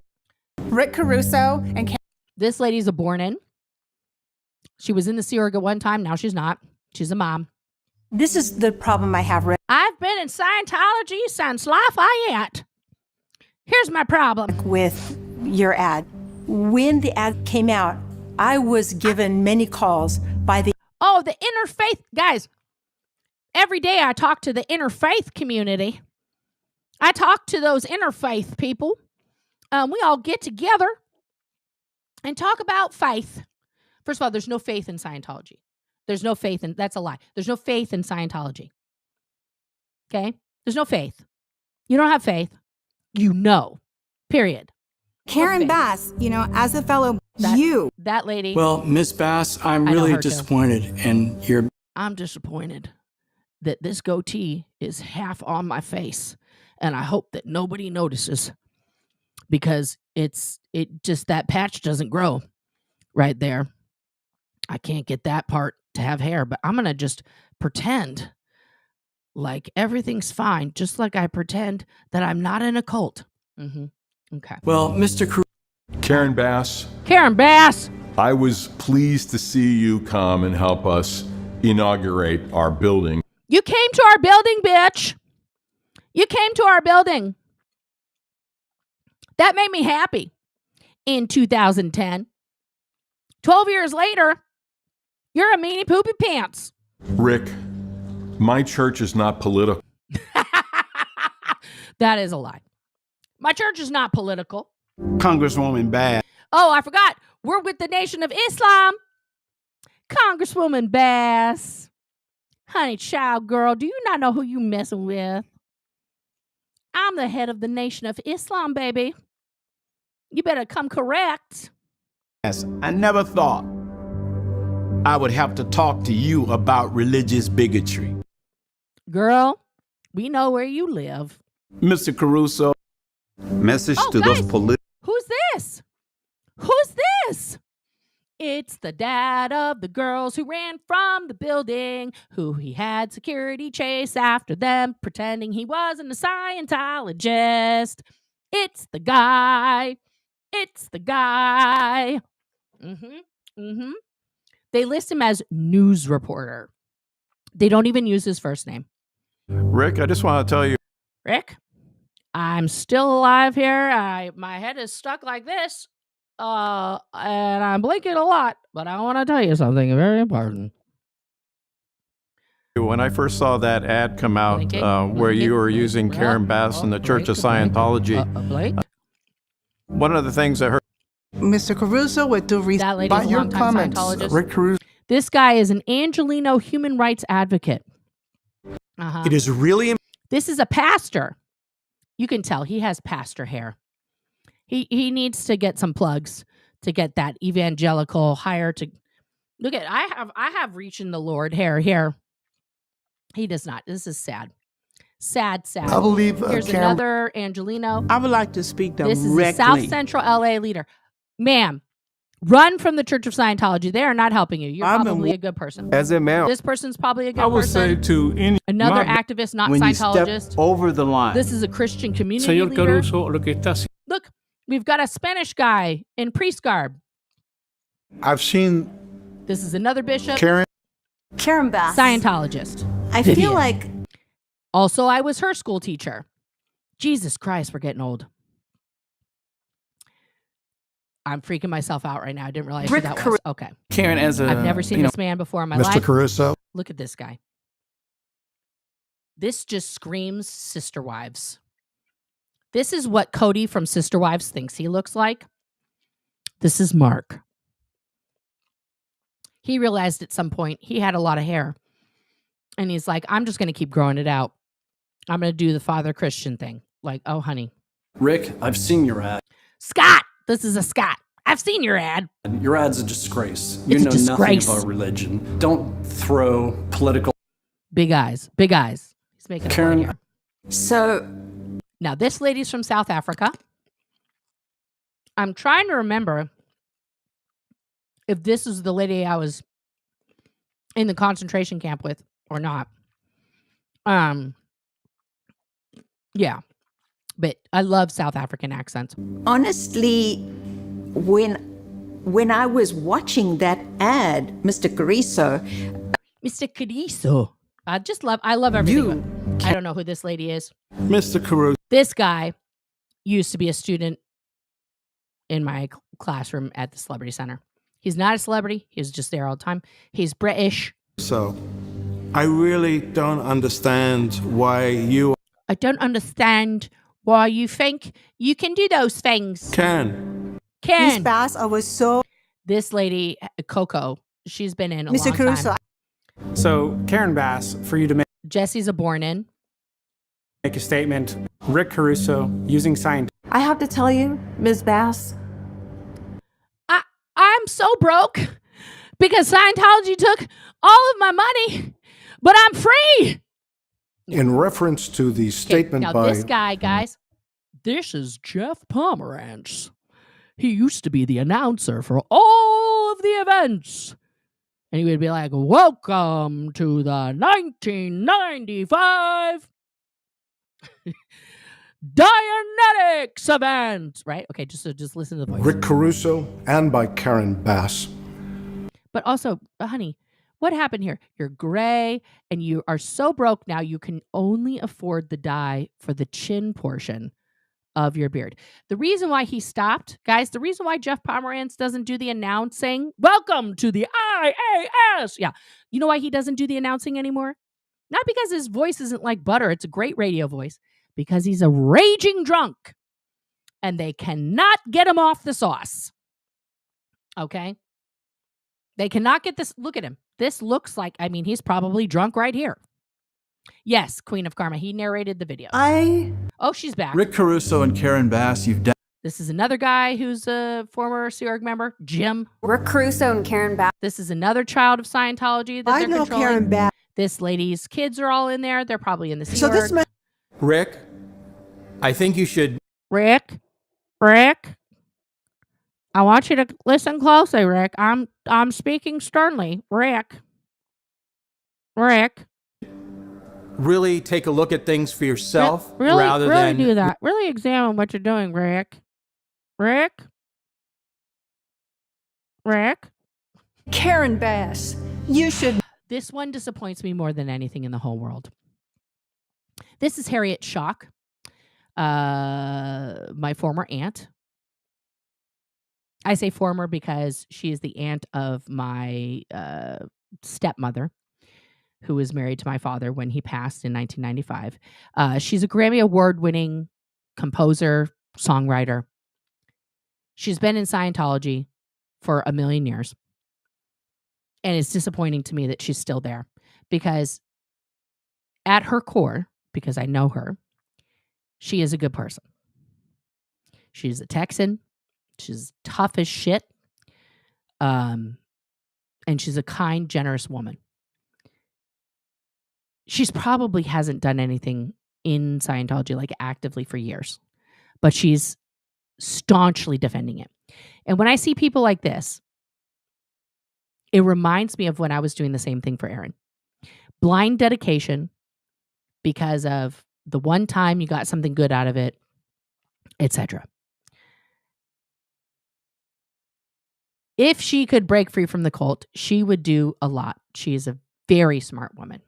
But it's just sad. It's sad to see my relative there. It's sad to see Aunt Harriet, Miss Bass, you've known us for years. You've known us. You've seen the community work that we've done. Look at, just guys, you can see everyone in Scientology, they smoke more, okay? You see the smoking lines. Because L. Ron said that the more you smoke, the less likely you are to get cancer. That's what he said. That it prevents cancer. So, Rick Caruso. This is another guy who grew up. This is a born-in. Karen Bass. Okay, then there's a whole series, okay? And this one starts, this is the very first one, March 2024. Now, again, this is a hate website. They put little titles on all these things. William Good harasses local community member outside of a Church of Scientology. That's not really what's happening here. The next one. It's a cult. This is a woman coming out of the test center. People, when they used to have the test center doors open, they tell her it's a cult. They give people's full names. It's a lot of doxing here. They give Josiah's full name, William's full name, Jessica's everybody's full name. Oh, here we go. Here's William again. That's him talking, to one of the test center people. Go, let's take a walk. I gotta see how long your back is. See, now, this is not protesting. This is documenting Scientology's actions and commenting in real time about what they're doing. There's a difference. It's effective. It got the test center closed. Okay. But it's not protesting. Okay. Let me tell you something. This is him talking to, this person outside of the Winter Wonderland, which is disgusting. They hire a Santa. They don't believe in Christ. They don't celebrate Christmas. They have taken over the Hollywood Christmas parade and supply the Santa for Hollywood Boulevard as a recruitment technique. It is a bait and switch. It needs to be exposed. It's disgusting. Bye, Stacey. Here's the guy that Aaron got into a physical altercation with, and he was detained, not arrested. Okay. This is the incident that happened the week before Aaron got there, where he and William got into it. William Good harasses, intimidates, and threatens violence against a veteran. No, this guy started it. It's that you don't watch the whole, you gotta watch the whole thing. Here we go. They're not invading it. These titles get me. No one's invading anything. This is them talking to security. This is when they were documenting the buses. So this is Scott and Josiah. Yeah. No, dude, I'm here to fuck shit up, man. See, again, it's people's own words and actions that they record that stay on the internet forever. I'm here to fuck shit up. I'm fucking good at what I do. Of course. I'm good at what I do. Oh, yeah. I'm a human megaphone. That's Scott's words. Those aren't my words about what his intentions were. That's Scott laying out his intention right there in 2024 about what he was there to do. They're mad. Oh, this was the night they crashed their own van. They were trying to help them. I saw this. They get these videos. Now, first of all, here's what's weird about some of these videos, guys, is that it cuts to another angle. And if you guys remember, there was a lot of people at these protests. So either they had somebody, now guys, they do have a lot of video editing equipment. Either they had somebody in the crowds that was also videoing, and they cut from different, from that person, their plant in the crowd and the protester, or they just took from everybody's content.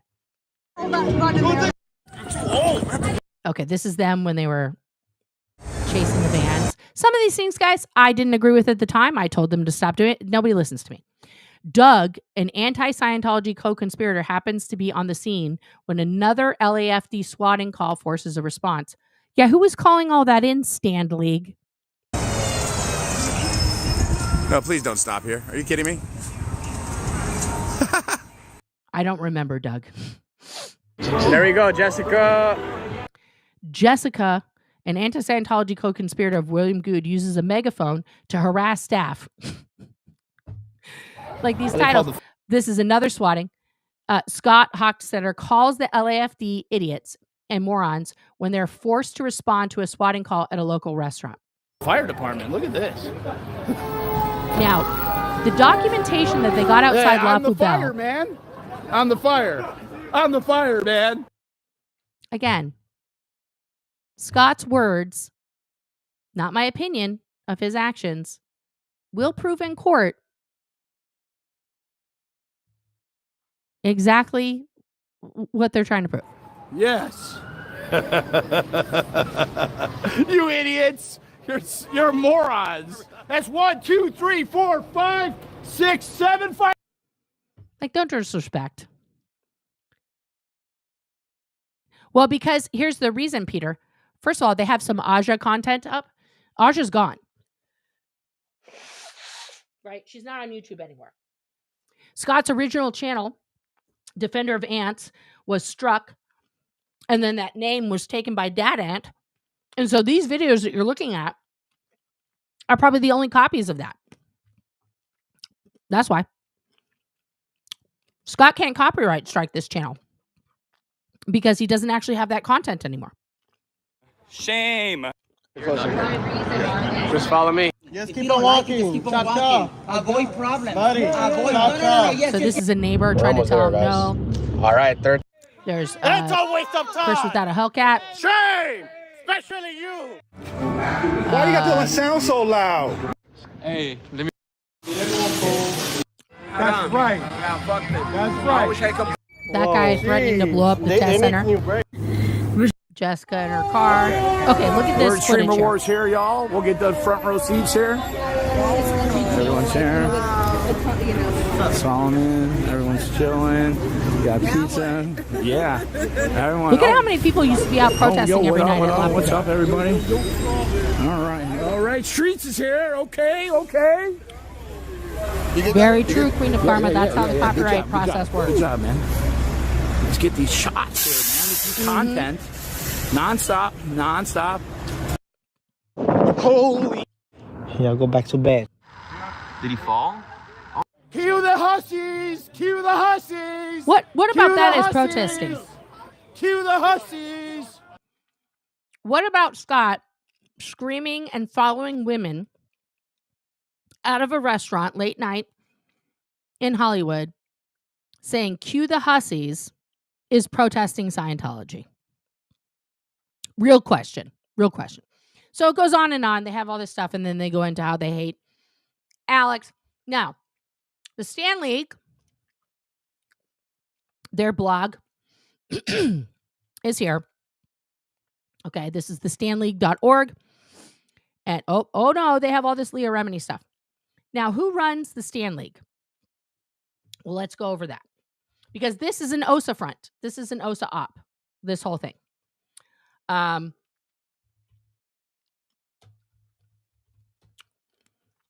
So this man is not Ed McCloskey. He's Edward Parkin. He's from England. He's the international director of STAND. He's not an author. Okay. He oversees efforts in 58 nations aimed at combating bigotry towards Scientologists. Okay.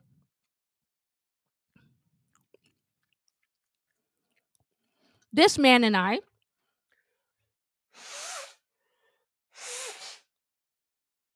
were in the concentration camp together at the big blue buildings at the same time. He's also one of the individuals when I was trying to leave via the Scientological process, was assigned to guard me 24 hours a day and make sure that I didn't leave. I could not leave the... Oh, no, he's very British. He's very British, Alex. Edward Parkin. Yeah, he's one of those posh accents that's very light. But yeah, he's British. How expired is his visa? Because he ain't married to no American bitch. These are the people, okay, who are writing these fakakta emails to try and get us to say, we're with you. Oh, did he go back? Here's my shocked face. Here's my shocked face. Okay? That's my shocked face. Once you go there, you probably go 2 or 3 times. I mean, let's be honest, guys. Let's be honest. Okay? Those are the people that are... Bye, Donna. That are trying to get this new conspiracy going. Now, I want to be abundantly clear, just like I was yesterday. Pointing out these things that Aaron did, his actions, is not me trying to get Scientology to have a win. Because it's not Scientology taking him to court. It's the state of Florida. It's not even me trying to help the state attorney's case. Okay? When I see... Oh, Jesus Christ on a cracker. When I see his audience and 3 and women that I consider to be intelligent repeating lies that he said about his actions, putting their reputation, their life, their everything on the line, making themselves co-conspirators, making themselves accomplices to his crimes, that worries me. Because that's cult-like behavior. Okay? That is very culty. Aaron did these actions of his own accord by himself. And you can see that from the video. Okay? He's not bringing Cheryl over to be like, come on and throw this chalk with me, right? Like he wants to do it himself. It's about him. It's about his ego. It's about him being the star. He makes sure, Jamie, get me in the shot. Make sure you have the whole shot, right? It's about him.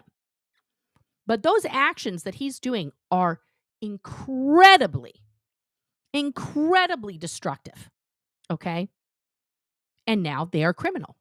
And he is facing criminal action. Okay, and the reason why I did all that yesterday is because I was hoping to snap the fuzz on me? Snap some people out of it. Now, what does that email indicate to me? That someone somewhere is trying to make a direct through line between Aaron's actions, anyone in the universe of people talking about Scientology, the SPTV Foundation, maybe the Aftermath, and put us all together. And put us all. Look, one of Scott's people is here with their trans homophobic bullshit. That's just wonderful. Thank you for the engagement. Just donate now to Scott's commissary because he's going to need it. Okay. That's what that tells me.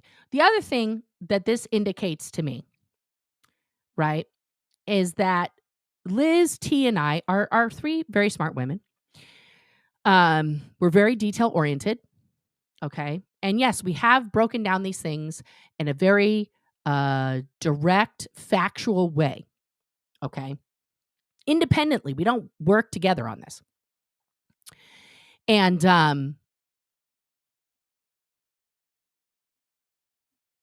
that tells me that direction of like holding Aaron accountable. And by that, I mean in the very, very legal sense of like, I think that the state attorney probably honestly has a team of people that are just combing through Aaron's videos. How did he get his bail revoked? Everyone's like, how could he have his bail revoked? Guys, he was out on bail that Cheryl paid for in full. In the state of Florida, you can pay your own bail. You don't have to, no one else has to pay. It doesn't have to be a bail bondsman. You can pay the bail in full. Aaron could have paid that $1,000. Oh, T's wonderful, Queen of Karma. T is wonderful. I love her. But Cheryl paid it. Okay. And then when he committed another crime, which I do believe was an OSA setup in that scenario, but it doesn't matter. It's still an actionable crime. That's what we drilled, is to get people on actionable crimes and press charges. Okay. His bail was revoked because he violated the conditions of his bond. He had also already violated the conditions of his bond. Several videos. He had an order of protection against a very specific individual who he said his full name multiple times on video. He was told he couldn't go within 500 feet of any, Scientology building. Okay. That's a really big deal. I don't know of any, besides Angry Gay Pope, who is like permanently banned from being by any Scientology building. I've never heard of anybody else getting, it didn't come from Cheryl's personal money. They got donations. I don't know about that. That's not what Cheryl said. But if that's the story now, Kathy, that's their story now. Either way, it doesn't matter. That $1,000 is gone. It's never coming back. That $1,000 is never coming back. Oh, God. Thank God. Fingers crossed that Trump does something right in his presidency and releases the Epstein files. That's going to be amazing. And bad for a lot of politicians and other people in power. That'll be a whole other podcast, guys. We'll do that. But here's the deal.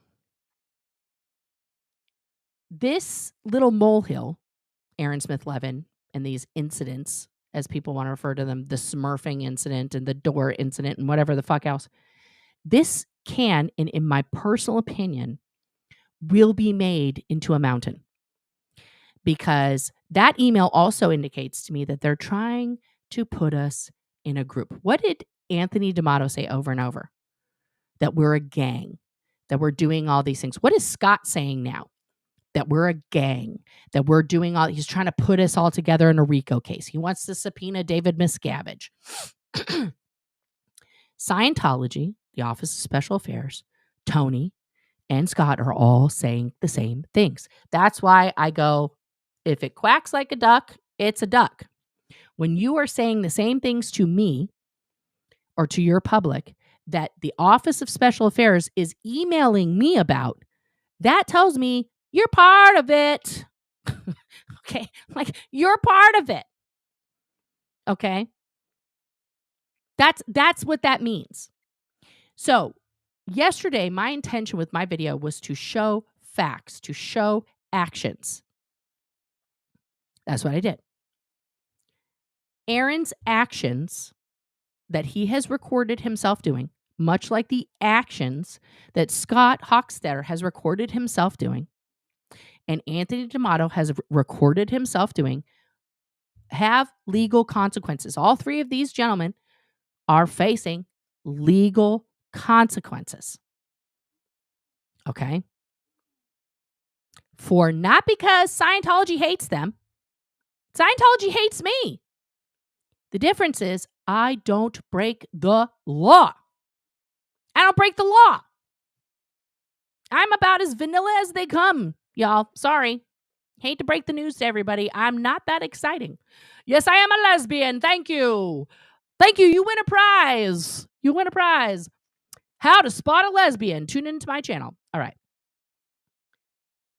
So, right now, everybody who is out and about protesting Scientology in earnest, okay, needs to make sure that you are following the law, because Scientology is ramping up its efforts to try and criminalize protesting, to try and criminalize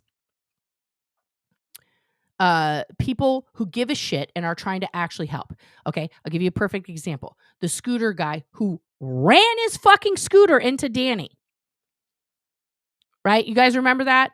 This old guy on one of the little like lime scooter fucking things ran into Danny and then tried to charge Danny with assault and get him arrested and put in jail. Okay? That didn't work. That OSA op didn't work. They lost spectacularly. It's bullshit. Okay. Perry Mason. Perry Myers. Oh, I'm sorry. I just assumed it was Perry. Aaron didn't break the law. Actually, he did.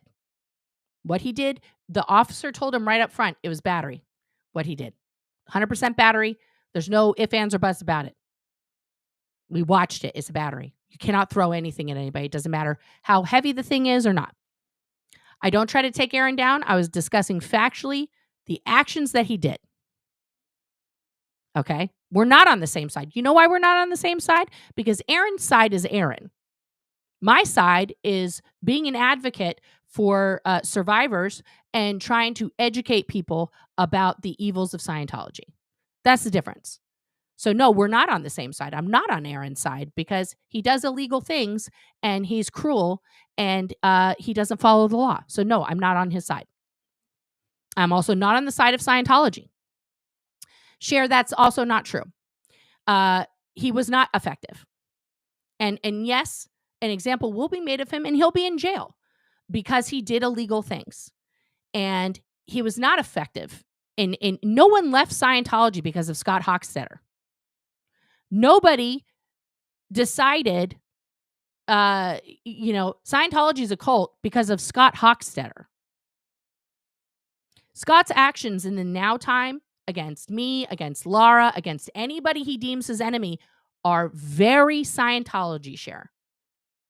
His behavior, his actions, the unnecessary striking, all of that stuff, very Scientology. As somebody who spent 26 years trapped in that cult, I can tell you Scientology 101 is coming out of that man. You would do yourself a favor, Cher, because I believe you are a good-hearted person with wonderful intentions and have, in your protesting, done a very good job of positive education and talking to people. I've never seen you once, Cher, tear down a Scientologist or say mean things to them or try to degrade them. You have only ever sent messages of love and compassion. That is the opposite of what Scott does. Okay? So I wish you would see that because his actions towards Scientologists and towards people who grew up in it are not good. And he's reaping the rewards of that not good behavior. Okay, legally. The actions that they are charging him with, just like whether you think it's a big deal or not a big deal, it doesn't matter what our opinion is. The law is the law, okay? Whether you think cornstarch is toxic or you don't care or it's not a big deal, it doesn't matter. You cannot throw something at another person and have it hit any portion of their body. That's battery. That's what the law says, okay? The law doesn't give a fuck about our opinions. The law is in concrete. The state's attorney and the judge is their job to interpret the law and say, did this person violate that? Yes or no. The state's attorney looked at the evidence, listened to the victim's statement, and was like, yes, this violated the law. I'm going to do all of the paperwork. Guys, it's a lot of fucking paperwork to bring charges, to bring a case formally against someone. They brought the charges. Did Aaron take that as a cue to change his behavior? No. He ramped it up.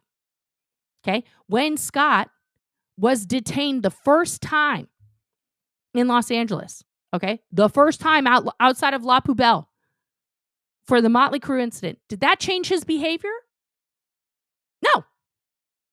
No. And that's actionable. It doesn't matter if Scott believes that he was defending someone or not. The law enforcement, the district attorney looked at the evidence and decided that violates the law per the definition of the law of assault and charged him with a crime. Now, there's other crimes. People want to debate the validity of that or not, but the law is exact. It says you cannot destroy somebody else's property. And because the property he destroyed happened to belong to, a fake fucking religion that we recognize as fake, but is legally recognized by the United States government as a religion, so they have those protections, that then is a violation of the law. Whether it's for a good cause or not, doesn't matter. But there are plenty of people who protest and bring awareness to things without breaking the law. You are one of those people, Cher. Audit is one of those people. Okay? T is one of those people. Scientology Up North, Miriam is one of those people. Okay? It's just literally like you can't break the law. Cher, this is not a debate on whether or not he is a friend to you. If he's a friend to you, that's, in your opinion of him as a good guy is based on your relationship with him. And I'm not here to debate that on whether or not Scott Hochstetter is a good person, a bad person, or whatever. Okay? That is your relationship with him. I grant you all of that. But his actions, okay, his actions that he recorded himself doing and profited from have now brought around the law onto him. That's the facts of the matter. Okay? My opinion of Scott does not matter in the eyes of the law. Okay? I'll give you a perfect example of this. The first day that I sat in the courtroom in LA for my hearing, I was the last case to be heard. And there was this case of two neighbors that were fighting. Okay? Now, this guy, when you saw the two people go up, the petitioner and the respondent. The petitioner is this young Latina lady who has young children, and she was very nicely dressed and, very soft-spoken. She talked like this into the microphone. The respondent, the guy she had got the restraining order against, okay, looked like a guy straight out of Central Casting. If you need Grandpa Cholo, gangbanger, this is the guy. He walked up, he's got, the flannel shirt with two buttons buttoned, with the chinos on, tattoos everywhere, a shaved head. He had big like black glasses on, but was totally soft-spoken. So right away, you felt the room shift. Like, oh, he's clearly guilty. Of course, he's obviously a menace. Obviously. The judge was so fabulous. She doesn't care. You could come in there looking like a circus clown. She doesn't care. She wants to hear the facts. She wants the evidence. Okay. Totally like Danny Trejo. Absolutely. Okay. So this woman starts bringing her case. And the way it goes in a restraining order hearing is the petitioner gets to say why they brought the petition. And then the respondent gets to say why it shouldn't be. And then the petitioner gets to bring witnesses and ask questions of the respondent, and then vice versa. Okay. So she brings all this stuff and she's like, da da da da. So then when she gets to questioning him, and this guy was like, I don't understand where any of this is coming from. She tried to paint him as a homophobe. She tried to say all these nasty things, that her daughter is, oh, here's a Scientologist, guys. A Scientologist is here. Hello, Scientologist. Let me save you like thousands of dollars. Xenu is not real. No one flew in an inner space realm on a plane that looked like a B-52 bomber, and you don't have body Thetan stuck to you. However, 3AI Atlas is probably an actual spacecraft, and they're coming to take us. So if they look like Xenu, then maybe it's true. But yeah, you should leave now. Save yourself some money. There's no such thing as a clear. Okay, moving on. So she tried to paint him as all these things. So he was like, ma'am, and then he went on this whole role about like his son who's gay, and showed pictures of him with his gay son and all this stuff. And then when she got to question him, she said, okay, I have a question. And the judge is like, okay, go ahead and ask your question. She's like, and she says this woman's full name, is that your wife? And the judge is like, that's irrelevant. She's like, yeah, but she's there all the time. And the judge is like, it's irrelevant. She's like, fine. Next question. She asked something else that was totally ridiculous. And the judge was also like, that's irrelevant. Then the judge was basically like, listen, there's no reason for this man to have a restraining order. He's an asset to the community. You basically tough tits to this woman who brought it, right? He's been their neighbor for 25 years. He's never had a problem. Even her own father was like, I'm not going to come talk about this because like this was his bestie. So then the woman's like, Your Honor, one more thing. And the judge is like, okay. He's like, you know what? Every day he walks by my Ring camera across the street and does this. And she's like, okay. It's not okay. She's like, well, he has a right to be mad about this situation. And he can do, that's America. He can flip the bird. Right? So the law is very exact. Now, this woman's agitated because this guy's flipping off her fucking Ring camera. Okay? But it's not against the law. Okay? So there are some things that aren't against the law, and there are some things that are, right? Yeah, Alex, I was really pissed about that. I'm going to be honest with you. Listen, I'm not a fan of Aaron or Jenna's, okay?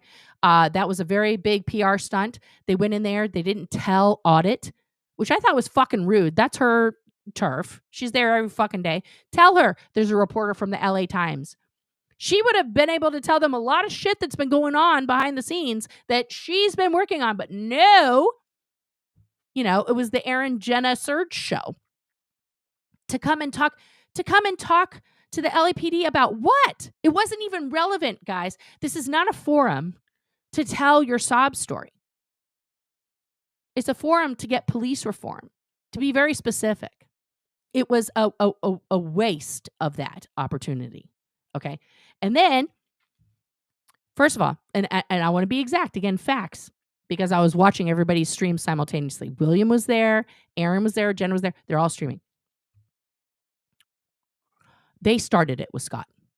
He wasn't saying anything. He was quietly streaming in the back. And they started bitching about him. They started saying nasty shit about him. So instead of going up and talking about the police as he had intended, he let his impulses get the better of him. And he said disgusting things, which he has never taken back, about victims in Scientology, about second generation people. And for me, that was literally one of the most grotesque things and showed his true nature to me.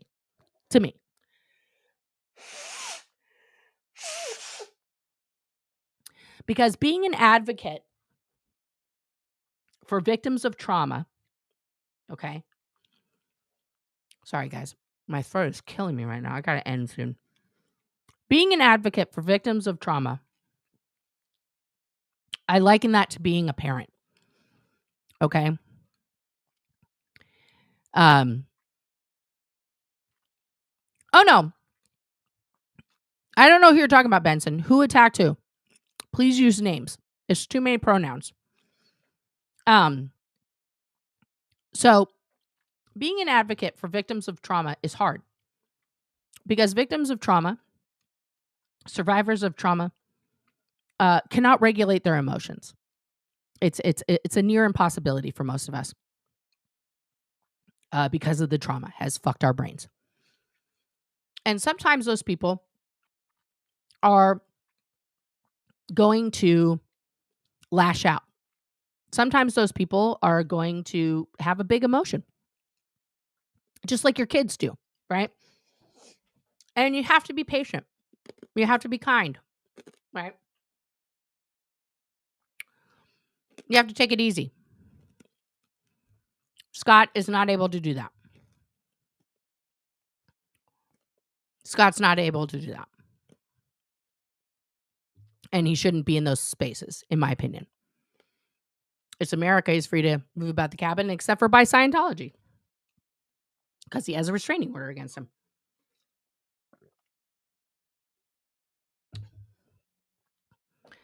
So, there you go. What have we learned from all of this, guys? Oh, God, I feel like when I had my tonsils still. It's real bad. OSA's going to keep OSA-ing. They're going to keep stirring shit up. And be aware that they are trying to create a lot of noise and distraction from the important stuff that's happening because Scientology is losing a lot behind the scenes, guys. I don't think they want Danny Masterson to do this appeal because it's going to bring more attention onto the practices of Scientology that are evil, that command crimes be covered up. I think he's doing the appeal now that, Mike Rinder is dead. And, the person who covered it all up is now dead. So he should get free too. And that won't happen, guys. There's way too many of us here to testify about that. I hope they call Claire Headley back up to the stand to testify about the technology. I hope they display the OSA, edicts and things like that. But when we get emails like this, always know it's OSA. Always know it's OSA. Anything that is coming at former Scientologists to try and push you around, to disrupt you from speaking your truth, to discourage you from speaking out, to make you feel small, worthless, and terrible, that's Scientology, period. But that is specifically OSA, trying to make sure that Scientology stays alive because that's their only out. Oh, I haven't read the appeal. Is he literally blaming Leah? For what? For helping the Jane Does, encouraging them to go to the police and file an actual police report? That's not illegal. Again, see? It's not illegal to go to the police and report a crime. That's not illegal. The fact that Leah Remini was like, girls, I got you. I'll hold your hand. Let's go talk to the police. Good for her. Good for her.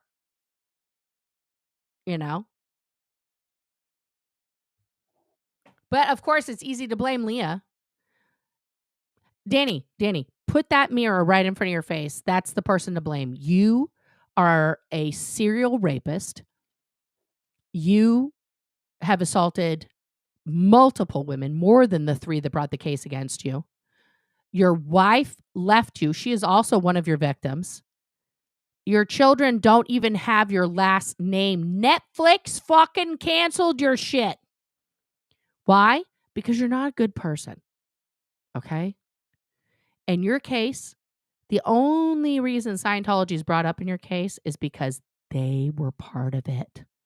They were complicit in your crimes because they covered it up and allowed you, a serial predator, to keep hunting on their property. So you go right ahead and associate them with you. You go right ahead and just tie that little knot of fucking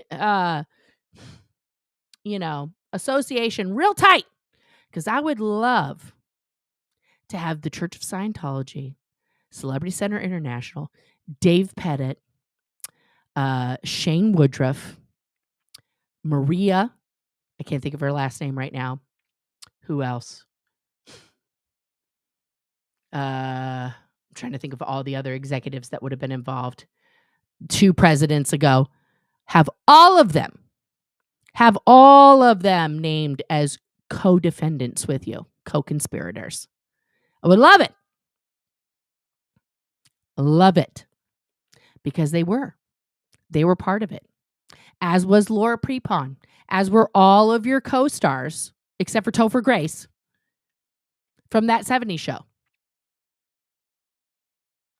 Isn't it interesting that his bestie, Ashton Kutcher, is also involved in some weird shit? All those people from That 70s Show. Wilmer Valderrama, total pedo, sexual predator. Go listen to Demi Lovato's fucking album where she outs him as like preying on her as a minor. Okay? So, yeah. Put them all in there, Danny. Name everybody. Put them all in there. Fantastic. They can all go down with, you guys can all share one big cell. We'll do a That 70 Show cast reunion from jail. Oh, yeah. Kristen Catano. Yeah. But Mike Rinder, too.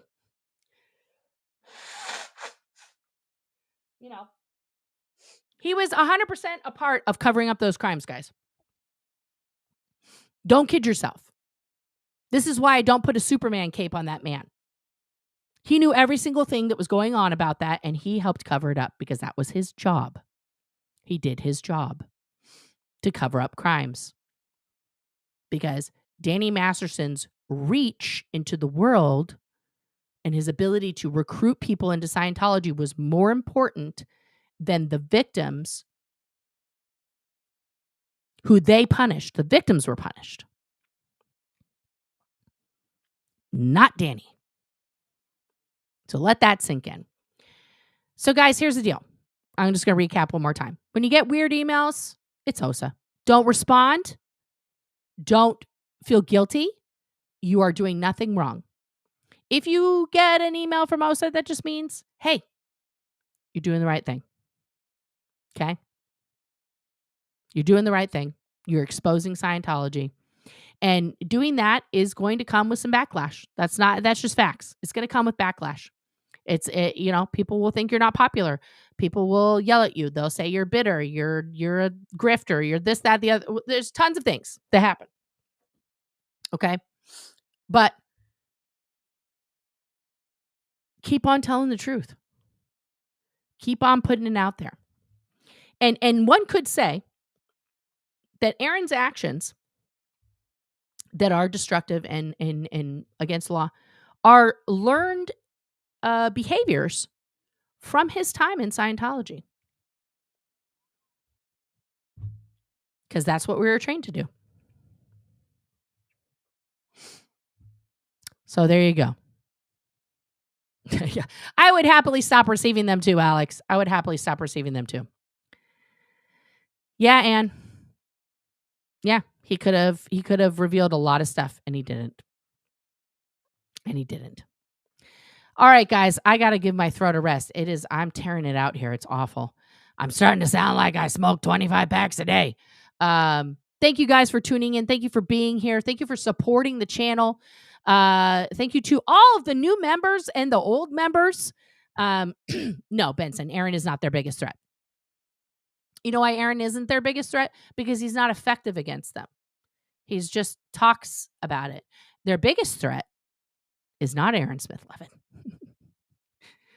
Their biggest threat is actually the people that are doing the hard work behind the scenes with the officials And that's why it's amazing to me that they're so focused on Aaron, who is losing views, losing support, isn't making money.